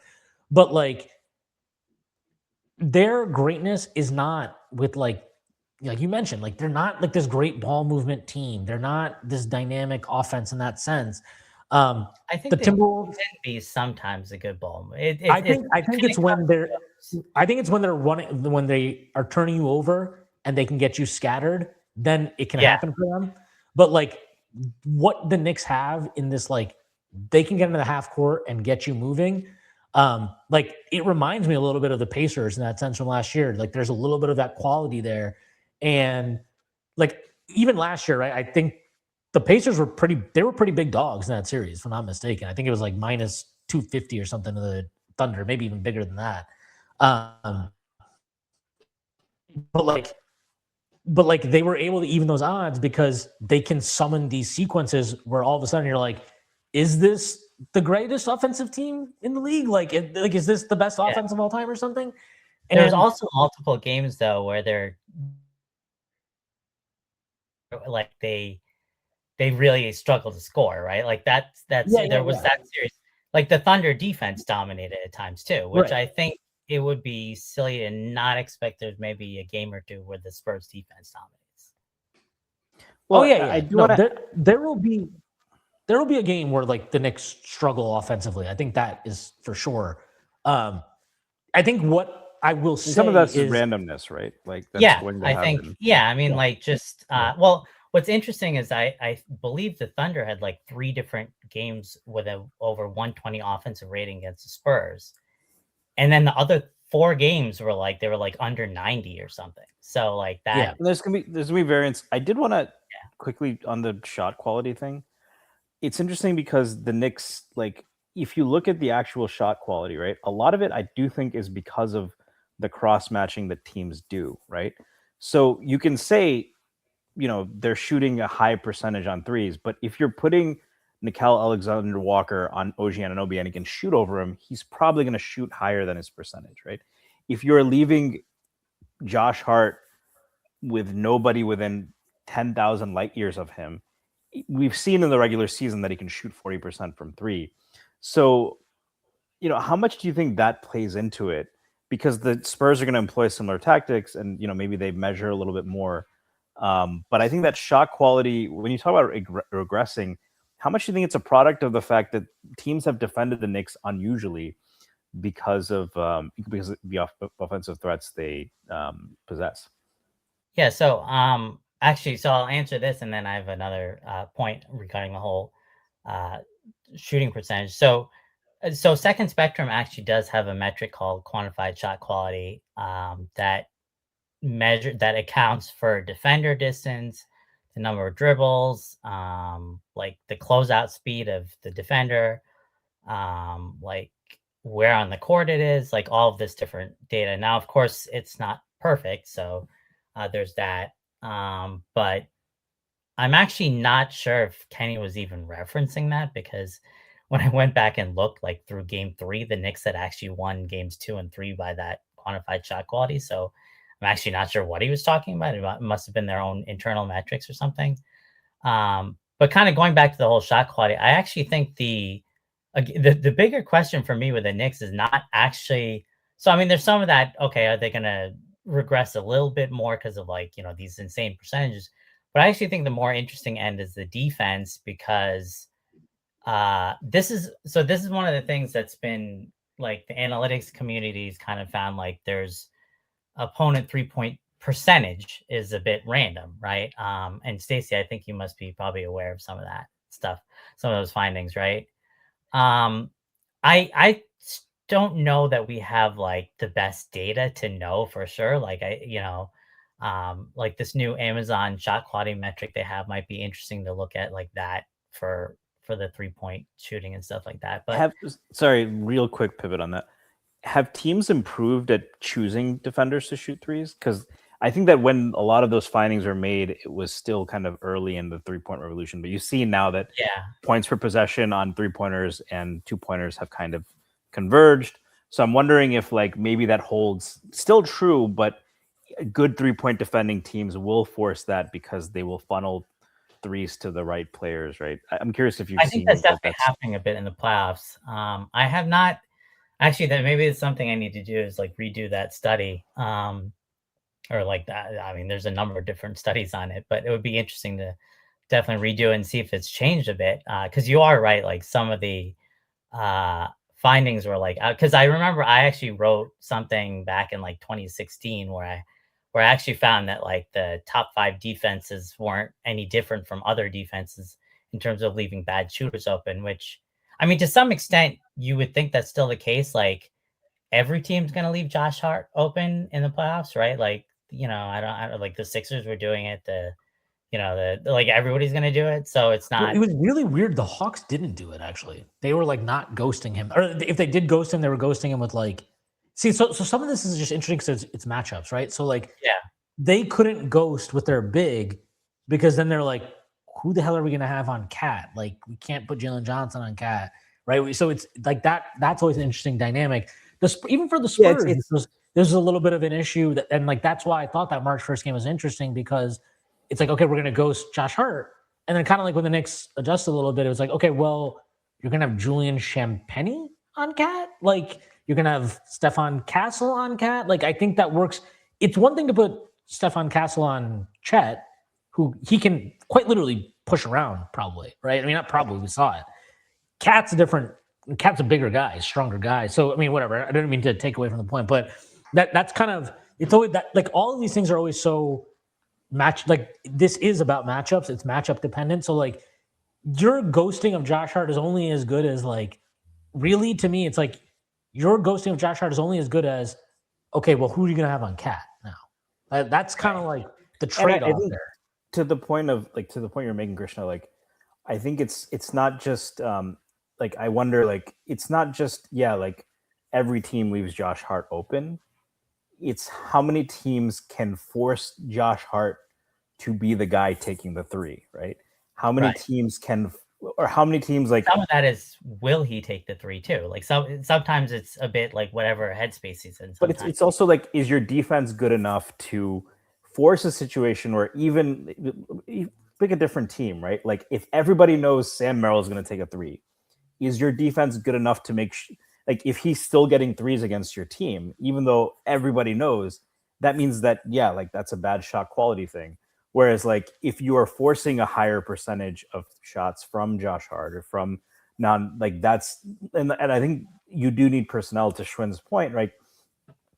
Like, I think I have been a Pistons skeptic like you, but one thing that I think, like, to defend the Knicks, you want a wing on Brunson, right? There's not really any guard in the league who can defend Brunson.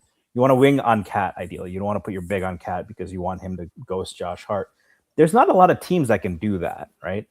So I think that's where the shot quality thing comes in. The Cavs were one team that could put a wing on, they could put a big on Hart, and they had an extra rim protector big who could guard Cat, right? But they didn't have a wing they had Dean Wade, and that's it for Brunson. But and actually the Wade thing is exactly kind of the same thing. I mean, it's not, obviously he's not the same caliber of defender as Chet, but like it's kind of the same thing that cropped up where it was like he actually did a good job on Brunson, but he was so bad on offense that you're like, we can't have this guy out here. Like we can't have him out here. And I think this is the Spurs, probably their worst offensive player that they're actually going to play in this series is probably like Keldon. Yeah. Cornette. Cornette, but that's different to me. It's like big, right? So yeah, it's a big. That's a different thing. So it's like a different. But like Keldon's probably the worst guy, and even with him, it's like he'll take the threes, like he'll take them, and you're gonna have to like you'll live with the results to some extent, but like that's kind of what I'm wondering about though, with regards to the Knicks. Like, so we were talking about the luck with like the shot quality, and we're thinking offensively, but I was kind of more curious about the Knicks defense because their opponent 3-point shooting is it's been really bad. Yeah, they're shooting 30.5% on threes against the Knicks, which I believe would be like the lowest percentage for any team to make the conference finals in like 5-10 years or something. Well, I mean, when Brunson's closing out on you, it's scary. So that's my kind of question with the Knicks. Is like, now the Spurs are like a good. I actually don't know what to make of them as a 3-point shooting team. Like Castles shot well recently, but like he didn't shoot well in the Thunder series. But then like in the second half, but then he's like not known as a 3-point shooter. Harper has been like he's like 40% in the playoffs or something, right? But yeah, and he was like also not. So they had the Spurs. Champagny made 15 threes against us, which that was insane. I still can't believe that happened. St. John's guy, man. Sorry, go ahead, Krishna. So that's kind of what I wonder about with the Knicks defense is like, I mean, so we have like a lot of luck adjusted defensive rating stats that tend to account for the opponent 3-point percent shooting luck. And I think, no matter, even if you're, and specifically with regards to the Knicks, I do think you guys would both agree that playing two teams who came off of 7-game series, who shot really poorly from three, definitely helped. And we got a third. It's a big deal. And you do get a third. I do think there's a difference though with the 3 days off before the start. Yeah. And there's a lot of rest in between the finals. So I think there is. And they're younger. You can see they're fresher. They're younger, yeah. But so what I actually and I've talked about this before. So like if you kind of just look at the Knicks playoffs sort of the last 3 years, or even the last 4 years, we can say, the teams, there's only one team that's actually like really like shredded them defensively. And I know like against the Celtics missed a bunch of open threes, but like that is not what I'm like. Only the Pacers were able to just like, only the Pacers were able to fully just kind of like quite literally like, oh, we want to get an open three. We want to get a shot at the bucket. We want like they attacked us in every which way. And why that was the case is they did not resort to Brunson's on the floor. He's the weak spot. We're going to hunt that. We're just going to mismatch hunt, right? Like and I think that's a trap that a lot of teams fall into is like, oh, this terrible defender's on the floor. Let's put him in the action, get the mismatch and let our guy cook. And it's like, I understand that in moments. And I actually think I think it's very, very valuable to do that in the fourth quarter for a variety of reasons. Cause you want to make sure you get a shot up, for example, and all those type of things. But like I'm very curious because what I think part of the shooting luck is I don't know that these teams have attacked us in the right way. Like, I think there's been a lot of like Hunt Brunson type of stuff going on. And it's like, okay, you're getting an open three, but is it really like a good quality three for a good quality shooter that you actually want to take that shot? Is it a shot the Knicks are willing to concede, which is another piece of it? Like, these are all parts of that equation. And what I guess, like, I was very impressed by what Mitch Johnson did from a tactical perspective in that OKC series, because Dagnall, who like I think is kind of vanilla on offense, he's like an incredible defensive coach, and that's been the case really since he took over there. So like I thought what the adjustments that they made in that series were really impressive and should not go unwarranted. But like I don't know that I saw a lot of like, and this is also because OKC doesn't really have like their worst defender they put out there was McCain, basically. Like they maybe can't hunt. They don't have anybody that you're attacking. I didn't see a lot of like, like what like, and not just that, like I didn't see a lot of like, like I mentioned, like how Mike Brown took advantage of CJ McCollum. That wasn't like we're going to put him in the action, right? It was a different way of attacking him and taking advantage of his weakness. I didn't see a lot of that type of stuff with what Spurs were doing, but they had maybe one weak spot to attack with McCain, and that was not all the time. So like, I don't know. Like that's kind of the chess match I'm really curious to see, because again, the one team that has truly shredded us was Indiana. And that's because they attacked Brunson in ways that like other teams didn't. They wouldn't just put him in the action. I mean, sure, they did do that at times, but they would, have his like one thing they did, which was really, really successful. And they weren't even like, they're not a traditional strong offensive rebounding team. So what they would do though, is like anytime a shot went up, if Neesmith was in the corner or whatever, whoever Brunson was defending, his man automatically crashed the boards. Automatic. Like it was no question, crash the boards. And they crushed us on the glass in a couple of games, which was like very, like you're not expecting that from Indiana. So that's just like one example, but there were a lot of different actions that Carlisle put him in off the ball and challenge him. And I wonder how the Spurs go about that, because I think the Knicks will want to put him, I would suspect they put him on Champagnie to start the game. That's what I was thinking. Yeah, because Champagnie's a good shooter, but he is more of like a spot up guy. He's not like like Vassell will run around screens, right? Like Vassell's going to sprint around screens. Well, that's an interesting question if Vassell is in there instead of Champ. And I don't know how much the Spurs even go to that lineup. I feel like I haven't seen it much at all, but like the Vassell, Fox, Harper, 3 guards, Vassell with Wemby. Yeah. Who do you put him on there? That's a really fascinating question. And I guess like, so again, like from what I saw, or at least, from what I've seen in these rewatches that I've done, I think Brunson actually does a decent job on Stefan Castle, because what Brunson does have is he is like a strong dude. Yeah, he's strong. And Castle, for as athletic as he is, in the half court, his handle isn't good enough yet for him to like access the full breadth of his athleticism. So he kind of has to like overpower you, bully you. And I think that's an okay matchup for Brunson. And then obviously, Brunson's going to what we would call take charges, what I think the rest of the NBA might call some Oscar-worthy acting. But Brunson, no, that's when he does it. If you're wearing a Knicks jersey, that's just pure basketball. That's given heart, but he is obviously Brunson's really good at taking charges. Yeah, and I just think with Castle, right? Like, if you're going to if you lose by, if it's like death by Castle 3, so be it. Like, you just kind of have to like, there's certain things you have to live with. Just like, I guarantee you, if the Spurs are, if you told Mitch Johnson like, you're gonna lose this series in 6 games, but it's gonna be because Josh Hart makes fucking 16 threes in the series, it'd be like, okay, so be it. Like, I got to live with that.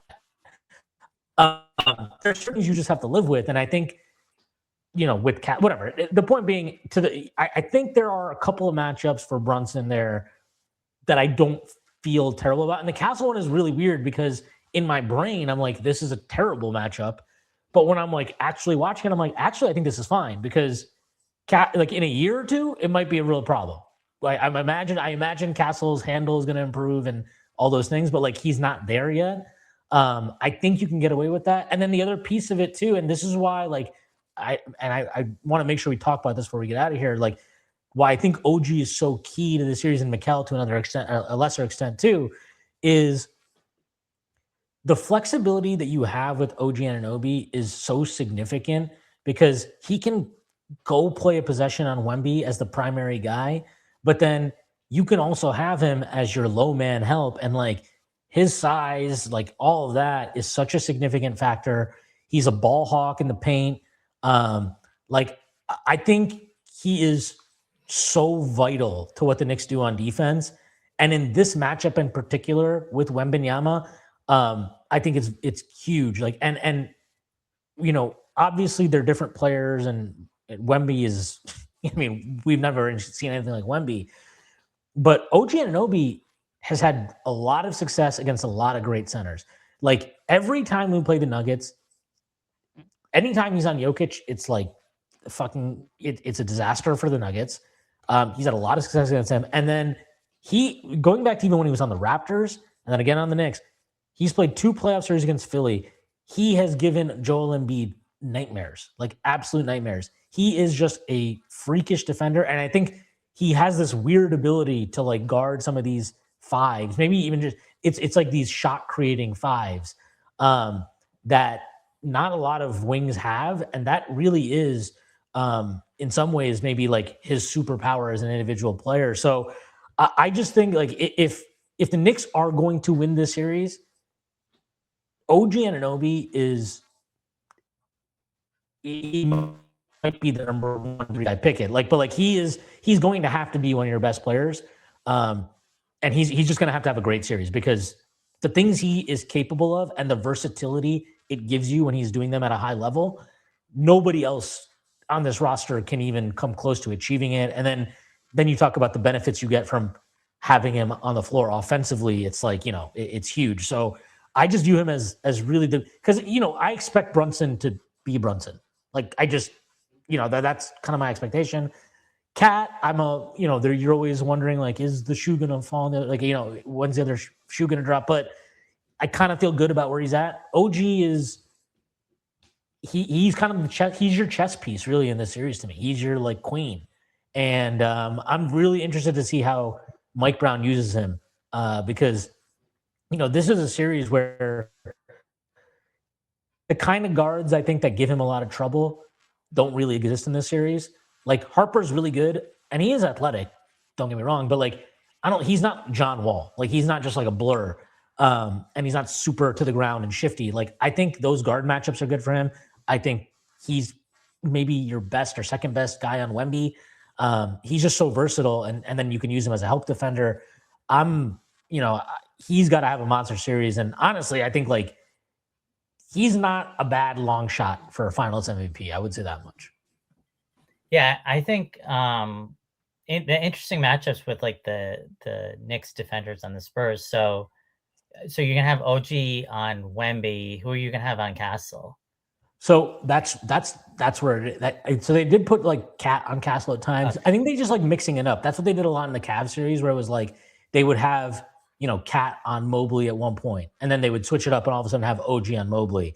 So I think that's another reason why the defense has been as good as it's been for the last however many months and also into the playoffs is just that willingness to be like, we're going to give you a look and then we're going to change it now. We're going to change the matchups now on you. So like, I actually do like OG on Castle too, which is why it's interesting. Like you could put him on Wemby, but I actually kind of really like him on Castle. And I do wonder a bit like the Spurs guards are kind of more like power through you. Right. Mm-hmm. So I'm kind of curious, like with Mikal, he's been like on kind of more Mitchell does have some power, but he's been kind of more on these super fast, like, you know, with Maxey and Mitchell. So like, how is he going to do against some of these more power attacks from Harper, Castle? And I mean, Hart will probably be fine, like in terms of like these guys attacking him, but he'll relish it. Yeah. Hart will relish it. Yeah, Hart will. I mean, I guess the guy I'm really wondering about is Mikal, because like Brunson's stout and he can probably handle these like, big pushes that the Spurs guards kind of give it the power, right? So I guess if I'm like looking at through the line, and obviously Cat's kind of, so if I'm looking through the lineup, it's probably like Mikel's probably the guy where it's like, because he's a little more on the thin side, and we know he's not like. I think he's done a good job of like playing more physical, I guess, in this playoffs, right? Like, definitely has, yeah. But he's still like out of all the Knicks defenders, he's definitely the least physical. Yeah, I think he said like last year against Jaylen Brown, he did a pretty good job, and Tatum, he was on both of them. He did guard Harden, who's like a bigger dude. That's true. Yeah, he did. Yeah. And then he's had switches. His main problem, I think, in terms of skinniness, I think has been less because like the more stout guys he has the length still, right? So you can get him in a compromised position. It is a little bit like Chet. I didn't bring this up before, right? But even if Chet has the kind of skinniness, like you still gotta go over like the Eiffel and that's Tower, why he's a great rim protector with Chet, because even though people go in his body, yeah, and it's the same thing I think with Mikel a little bit, and I think that length would still matter against Castle and Harper. I did want to follow up on because you said OG on Castle, and I think that is interesting because do you think that's because Castle has been shooting the ball much better, right? But if you believe that's the guy the Knicks should leave open in like their maximized lineup, right? They have Vassell, Castle. That's the other thing is like then OG can cheat, which is as good as an on-ball defender as he is. Like when he's helping, that's how we really killed the Hawks. He was baiting Jalen Johnson into stupid and not a knock on Jalen Johnson. It's the first time in the playoffs. No, it was a knock on Jalen Johnson. He had a pretty rough series. But there were times where he was just, it was like Ed Reed. Like that game 6, he was Ed Reading him constantly. So I'm curious if that's where you're coming from, or you just think physically one-on-one, it's a better matchup for the Knicks with OG on Stephen Castle. No, I mean, it's definitely both, right? Like, I think you're right where you can, because if there's going to be a Spur, you're going to be kind of like ghosting. It's going to be essentially Castle, right? Like, you're not going to, I don't think. You can play maybe a little Fox, I guess, or you Fox? I would go Fox, but I think that the Fox is the quickest guy. So that is where I don't know. I would worry more. So that's interesting because I would actually worry about Mikel more against Fox, even though you're right. He has done better against speedy guys. I think we haven't faced the best screen setters necessarily. Like Embiid is immobile at this point. Well, yeah. I mean, the thing with Maxey is they were trapping him a lot, right? So it's not even like. So that's my biggest concern with Mikel has always been the screen navigation. But I think he's actually done a better job of that. But yeah, like he definitely has. Like if you look at the Hawk series, and he struggled offensively, obviously, the first 3 games or whatever. But like his defense on Nickeil Alexander-Walker, and they were trying to run him off screens constantly in that series, right, to get him open for these movement threes. He did a great job on him. Alexander-Walker was terrible in that series, and like that's why I'm pretty confident he's going to be on Vassell. Like I would be shocked if he's not on Vassell to start this series. That to me is the matchup that is really good for him. Like because it's. Where I think he struggles very specifically with screen navigation is the on-ball stuff. Off-ball, it's different because it's kind of like all in front of you. You know what I mean? Like you're seeing the screen. You're not really you're not. Which it's not is why I wouldn't put him on Fox in the series. That was right, exactly. So like, and then if you have to switch it later on, and then he's on Fox, fine. You live with that. You can deal with that at that point. But I would be. I think the matchups. I'm pretty confident about this. I think it will be.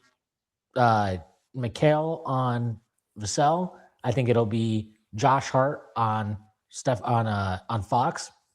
I think you'll have OG on Castle. You'll have Brunson on Champagny, and then you'll have Cat on Wembanyama, and then Cat and OG can toggle however they feel fit. But I think that will be likely how it starts. And honestly, I will say this: I actually think Cat did a pretty good job on Wemby the last time we played them. So. I think the worry is less about whether you guard him. It's the foul fouls. Trouble, right? And especially if Mitch, it's always the foul trouble. Whatever the we can't afford Cat to get into foul. We don't want to play aerial hockey party, right? So, I think that would be the biggest concern. I feel like Cat has always done a good job, but he does get Wemby gets everyone in foul trouble. So, I don't know how many minutes the Spurs play with Vassell in place of Champagny, but I'm kind of curious, like if they do put him in. and they have like those 4 guards, then the matchups become even more interesting because I think you were saying earlier you'd probably end up with Brunson on Vassell in that case. So if you have like Vassell, Castle, I think Harper. Schwinn said Brunson on Castle. Oh, you put Brunson on Castle. Oh yeah, right. Brunson on Castle. Okay. And So I'm actually this curious if they go to that in this series a bit more because like it would make more sense to just get more offense out there if their defense is not going to be super strong. So this lineup, the one you're talking about, so Castle, Fox, Vassell, Harper, Wemby, they've only played 3 minutes in the postseason, including all leverage. So yeah. I didn't think it had played much, but I'm just kind of curious. I'm kind of surprised though, I get it's like a smaller lineup, but I'm honestly just surprised they haven't tried it. My guess is like I think the league is like, and you see this with like you saw this with Boston this year. They basically won 56 games because they were like obsessed with the possession battle, turnover margin, rebounds. I just feel like it's all becoming like that's becoming so hyper focused for every coach that they're mortified of these lineups of like, no, we can't have just like I need to have at least somebody who's like power forward sized out there next to my center because we can't afford to give up extra possessions. It's an interesting development. Well, it's kind of weird too because like I don't think Champagne's that much bigger than Vassell. Like he's like I know he's 2 inches taller. I think Vassell's like Champagne's like 6'7". It feels bigger though, It's and, and he does feel bigger, but like but Vassell's a big guard though. Like he's not like you're not throwing like some 6'1" guy out there, right? Like so I guess that's why I'm like it's yes, you have Fox out there, but the rest of the guys are all like 6'5", 6'6". So it's not like you have this tiny lineup, which is I guess why I'm surprised that they haven't tried it more. But I mean, you're probably right. Like they want like there's just kind of you want to have somebody's like wing size out there, I guess. But I would think with Wemby out there, that's the type of lineup you would love to try. But the other player that I'm just gonna throw out there that I kind of like, again, just rewatching these games, I'm like, I kind of think he might be good in this series. I think Alvarado might be good in this series because he's like he's a ball pressure guy. I think there's like a dynamism to him, and especially in these short bursts, that he can really be a nuisance. And obviously, we know Brunson's like this phenomenal offensive player, but like there is a kind of quickness element to Alvarado when he's going good that I don't think Brunson provides, especially in pushing in transition in a way. But I like Alvarado in this series because the Spurs they're a guard heavy team. Like for all of Wemby's huge. But then you look at the rest of the guys they're playing, right? It's like your biggest wing is Champagnie, right? Or Barnes, who I don't think is going to play much. And it's like everybody else is like, okay, well, you're going to have Castle and you're going to have Harper and you're going to have Fox. And like, of course, they all have size advantages. I just like, I always feel like that size advantage for a perimeter guy is a little bit over unless you're a high quality shooter, especially in the mid range. And like, okay, is Castle going to overpower you all the way to the rim? Maybe, but like presumably, if you're at the rim, like there should be help there. It's not like he's just going to shoot over Alvarado by himself at the rim.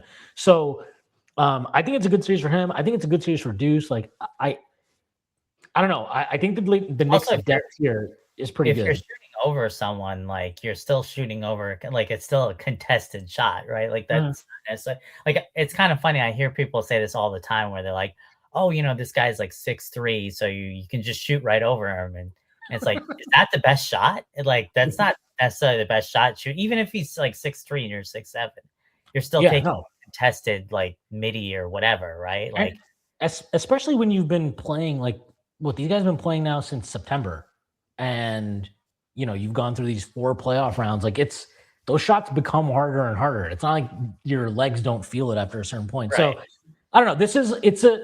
I do feel like this is going to be a really good series. I'd be shocked if it is not. I know. I'm very excited for it. I think these are 2 really good teams. I think they are matched up in very interesting ways because, all the athleticism and kind of power that the Spurs have. And then you look at the Knicks and it's like, I think there's a lot of skill, shooting prowess, And I don't know. It's an interesting chess match, and you got a lot of good storylines here too, right? Like Mike Brown coached De'Aaron Fox, and then Mike Brown is he made his bones under the Spurs. Like he coached under Popovich. The Sacramento Kings. Mike Brown and They're just. I feel bad for that team. They're gonna draft Darius Acuff. God bless them. And it's Acuff rocks. Yeah, I do kind of like Acuff. He's fun. No, and then you have you remember that Stauskas rocks? Oh yeah. My uncle, our uncle Vivek, I guess I can say. You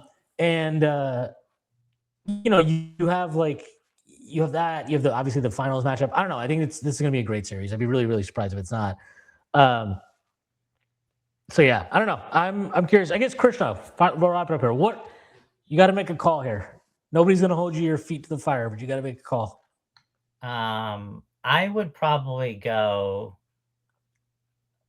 You know what? I'll go Knicks in 7. Oh wow. Yeah. I mean, see, here's the thing. Everybody picks Knicks in 6 because it's like, oh, you're winning at home and stuff like that. But it rhymes. We pointed this out earlier in the podcast. We've seen a ton of teams win road game 7s. So to me, like we just saw the Spurs win a road game 7. So I'm gonna pick the Knicks to win on the road in a game 7 because it's just makes more sense than Knicks in 6 because everybody has to pick the home team to win 6. And it's because you spent 2 hours here getting indoctrinated, right? By all of our. I actually do think. I mentioned to you, if I had to guess, I guess this is kind of a bit more of an offensive series because, like, I kind of do trust the Knicks offense, and I have more questions about their ability to defend the Spurs than the other way around, which is kind of weird because Wemby's on the team, but and so that would be my guess is like we get more offense in the series than expected. And the side of the ball, I'm just kind of like, I feel is more like, sure, you got that awesome like Knicks offense that's humming versus Spurs defense with Wemby, but I just think like the other side of the ball is like what might end up deciding it, like the Knicks defense against Spurs offense. Like how well do they can they stop them? Can they get consistent stops? Do they I kind of feel like that's kind of the X factor. Like that's kind of the end that we should be paying attention to more instead of the other end. But I also feel like maybe just to be contrarian too. I'm saying that. Well, are you saying there's more uncertainty there? Yeah, I think there's more uncertainty there because like I guess what I would say is like I do expect there to be maybe a game where the Spurs dominate on defense because like the defense is that good. But I do think the Knicks offensively will be pretty good. And I think, I guess I can understand the way that offense versus defense goes a bit more like there's going to be stretches and stuff. I just don't really know what to expect with like the other end, like the Knicks defense against the Spurs offense. I guess that's the part where I'm like, I don't know what I'm expecting there. Yeah, I mean, I think, but I think in general, you've been bullish on I think you've been bullish on Brunson for a while as like a lead guy, maybe even more than consensus, right? Yeah. I mean, I do have some questions about his defense for sure. Like I think. Well, yeah. And so I wonder how much that but as a playoff guy, and I will say this about Brunson's defense, I think he's really good at hedging, and the Knicks are so good at rotating around his hedges and stuff like that. That that's a strong part. That makes their defense workable. I guess I wouldn't say he's and in certain matchups he can switch and stuff like that too. I think this might honestly be one of the matchups where maybe you're okay with him switching. No, I think you should definitely I think matchups like Harper or Castle, I think you have to let him switch on that a lot. Yeah, I think Fox is where I'm I wouldn't want to switch him onto Fox.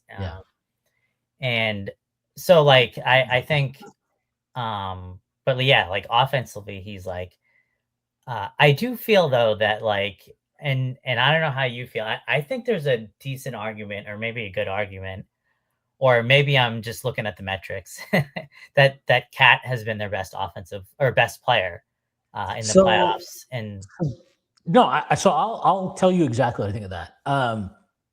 I think that's probably what the metrics say, and that isn't really like wrong to me. But where I think Brunson deserves credit, and this is where like I need him. I need him to win the series. I need the Knicks to win the series for a lot of reasons. But like, what I think is really special about what has transpired this year, and this is where like he's always had this ability. I just think Tibbs didn't lean on it enough, because for him, his comfort level is, I want the ball in the guy's hand who I trust and who I know will get me a shot no matter what. He's not going to turn the ball over. He's going to get a shot up. And that was his comfort level. And he knows the floor of that, right? A Jalen Brunson offense at like 35 usage is probably a pretty good offense. Like the floor of that is probably a pretty good offense. But does it have the ceiling you need? That's the question. And that's why you hired Mike Brown. And what has been happening in these playoffs is Mike Brown finally, I think it took this full year to get the buy-in from Cat and get the buy-in from Brunson and to get everyone to kind of execute around this, is you have to get off the ball. You have to start screening like Steph Curry. You got to cut down the lane unselfishly. Like you have to, and he's always been a good relocation spot up type guy. Like you've got to lean into all this stuff so we can get the ball into Cat's hands and that Cat can facilitate. And then we're going to get more out of Mikal Bridges. We're going to get more out of OG Anunoby. We're going to get more out of Josh Hart. We're going to get more out of all these ancillary pieces. Like that's the whole Golden State, or was the Golden State.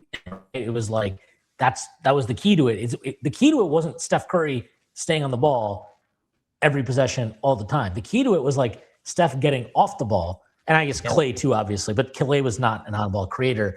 But like leveraging that. You're leveraging your gravity off the ball to allow other guys the opportunity to like really get involved and not just get involved, but like open up quality shots for them. And so like, if the metrics are saying Cat's been better, I don't doubt that at all, but I don't think that's possible without Brunson buying in. And more importantly, this, maybe I'm wrong, but from years of watching basketball, I don't think in end game, crunch time, high leverage scenarios, you can lean on, we're going to run beautiful flowing cutting offense. Like, oh yeah, no, I mean, you need the guy that's going to take the ball and create. And like Brunson still gives you that. So like, has Cat been their best offensive player in terms of like pure statistical value, what he's producing on the court right now? Yeah, probably. But like, do I think he's actually their best player, or at least offensively? No, absolutely not. Like Jalen Brunson is their best player. He is their best weapon. And honestly, I think the gravity he gives off the ball, it contributes to all of it. So, you know, and look, if they win a championship, who cares? Well, no, that's true. I think that. Yeah, I don't think any Warriors fans are mad that Iguodala got MVP, right? So I think the Cat versus Brunson stuff probably actually comes down to like Cat being better defensively in the metro. Yeah. I'm not sure. I haven't checked. But that would be my guess. Cat's been legitimately good on defense this year. It's been like really hard for people to wrap their brains around that because his rep. But like, I'm watching and I'm like, he's been better on defense than Mitchell Robinson. Like, what are we talking about here? Yeah, he's been like actually good. And I actually want to. I feel like he's been a positive in a lot of the like metrics for years now. Maybe it's kind of. I know EPM has like generally liked him on defense for a while. Yeah, like he and I mean, there's some like obviously like somebody like a Jokic, like there's this weird thing where like maybe like they have very obvious flaws that maybe you can take advantage of in the playoffs, but like they do a bunch of things hidden that like people don't really see. The rebounding piece of it's always huge for those rebounding, guys. Yeah. And I actually think in like this whole Knicks team is just a really well built team. Like I'm not trying to say like Brunson's not great or something like that, but I do think this team is like a really, like, I guess what I'm saying is like, this isn't, I don't look at Brunson as like, oh, this is like Nikola Jokic or like Giannis or like, or even, and I'm sorry if this upset anyone, but like, I do think I would take Shea over him. Like he's a 2-time MVP. Like, no, I think that's reasonable. I don't think it's like, it's very in bounds. Yeah. Yeah. So like, so basically what I'm saying is like, I do think like, and you and I have talked about like how much we hate this whole, oh, you can't win with small guard stuff. because Yeah. like we both think it's total bullshit. Because my whole thing is like I always hate all these. Oh, you can't win with this guy, or you can't win with this guy, or you can't win with Dirk. Or there's like you can always build a team around somebody, right? And it's like, and like to me, like this is the perfect type of team we want to build around Brunson, right? Like, and I do think like with Brunson, he has so many like truly distinct elite skill. Like his shot making, we were talking about, was like number one in the playoffs the last 3 years, and like some of the mid-range shot making is just like incredible, right? So I think that like paired with like this all the wings the Knicks have and like Cat and stuff. So I guess the way I described the Knicks team build once was like, it's very like nerdy, but it's like they went down a checklist. They were like, okay, we got to have a star point guard, check. Okay, now we need to get like, a bunch of do everything wings. Okay, we did that. Now we need an all-star center. Like, it's like, and then, okay, now we need our 3-and-D bench guys. Like, it's like they assembled, just went down a checklist and like achieved all of it. And now it's like, okay, let's hopefully win the championship now. And like, like this better be enough.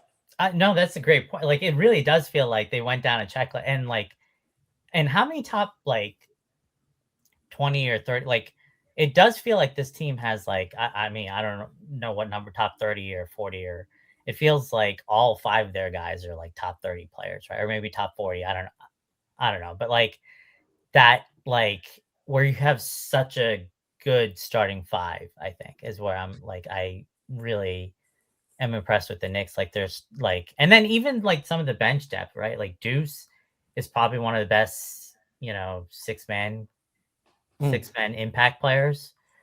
Mitch is super high impactful, right? So like it's just and then we got Landry Shamet shooting 9,000% from 3 for a playoff series. So yeah, that's sustainable. I talked about that. It's definitely going to continue, and we're good. what did he shoot? Like, what's he shooting for the 12 playoffs? for 13. Really 60% or something? Yeah, it's something nuts. Against Cleveland, it was 12 for 13. So yeah. I don't know for the playoffs. I can look it up, but it's probably right now. over. Playoffs, Landry Shamet is shooting. Hold on.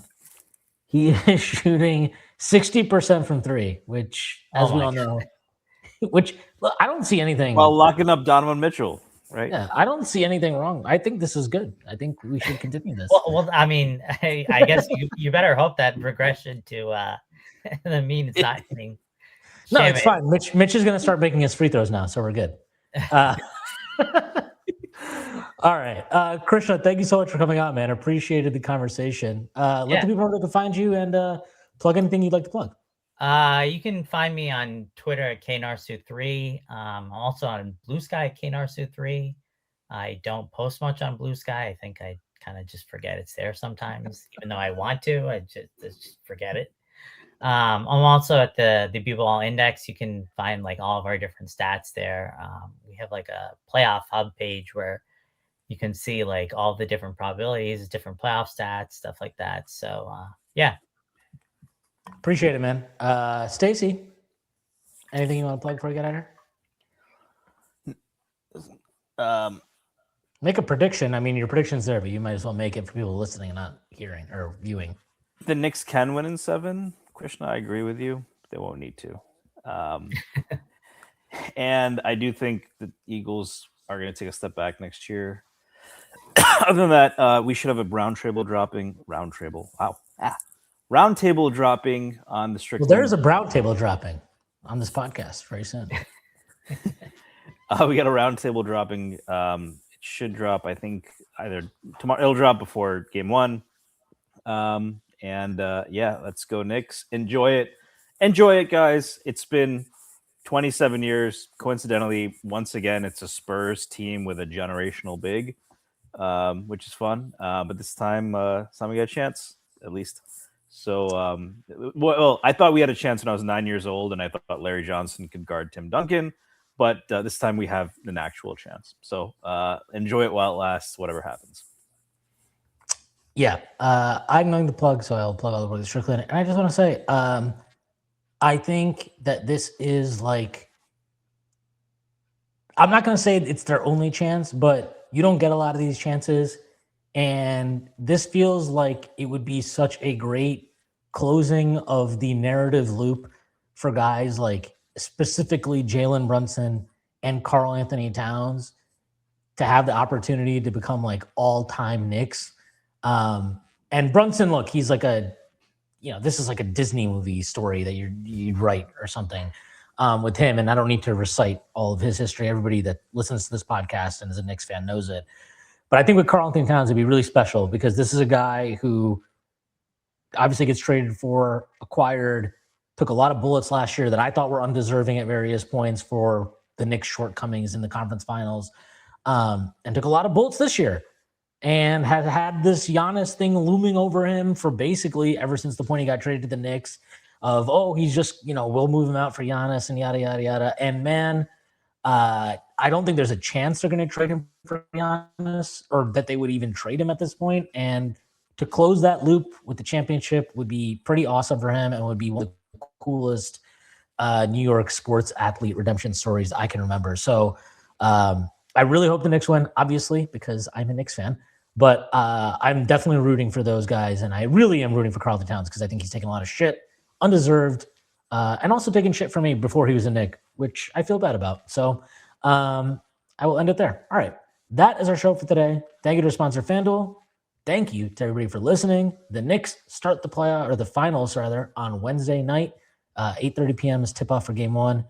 We'll have the post-game show for that, and me and Prez will be recording a podcast on Thursday, so be on the lookout for that. All right. Everybody enjoy your week. Go Knicks, and I will see you all on Friday. Peace.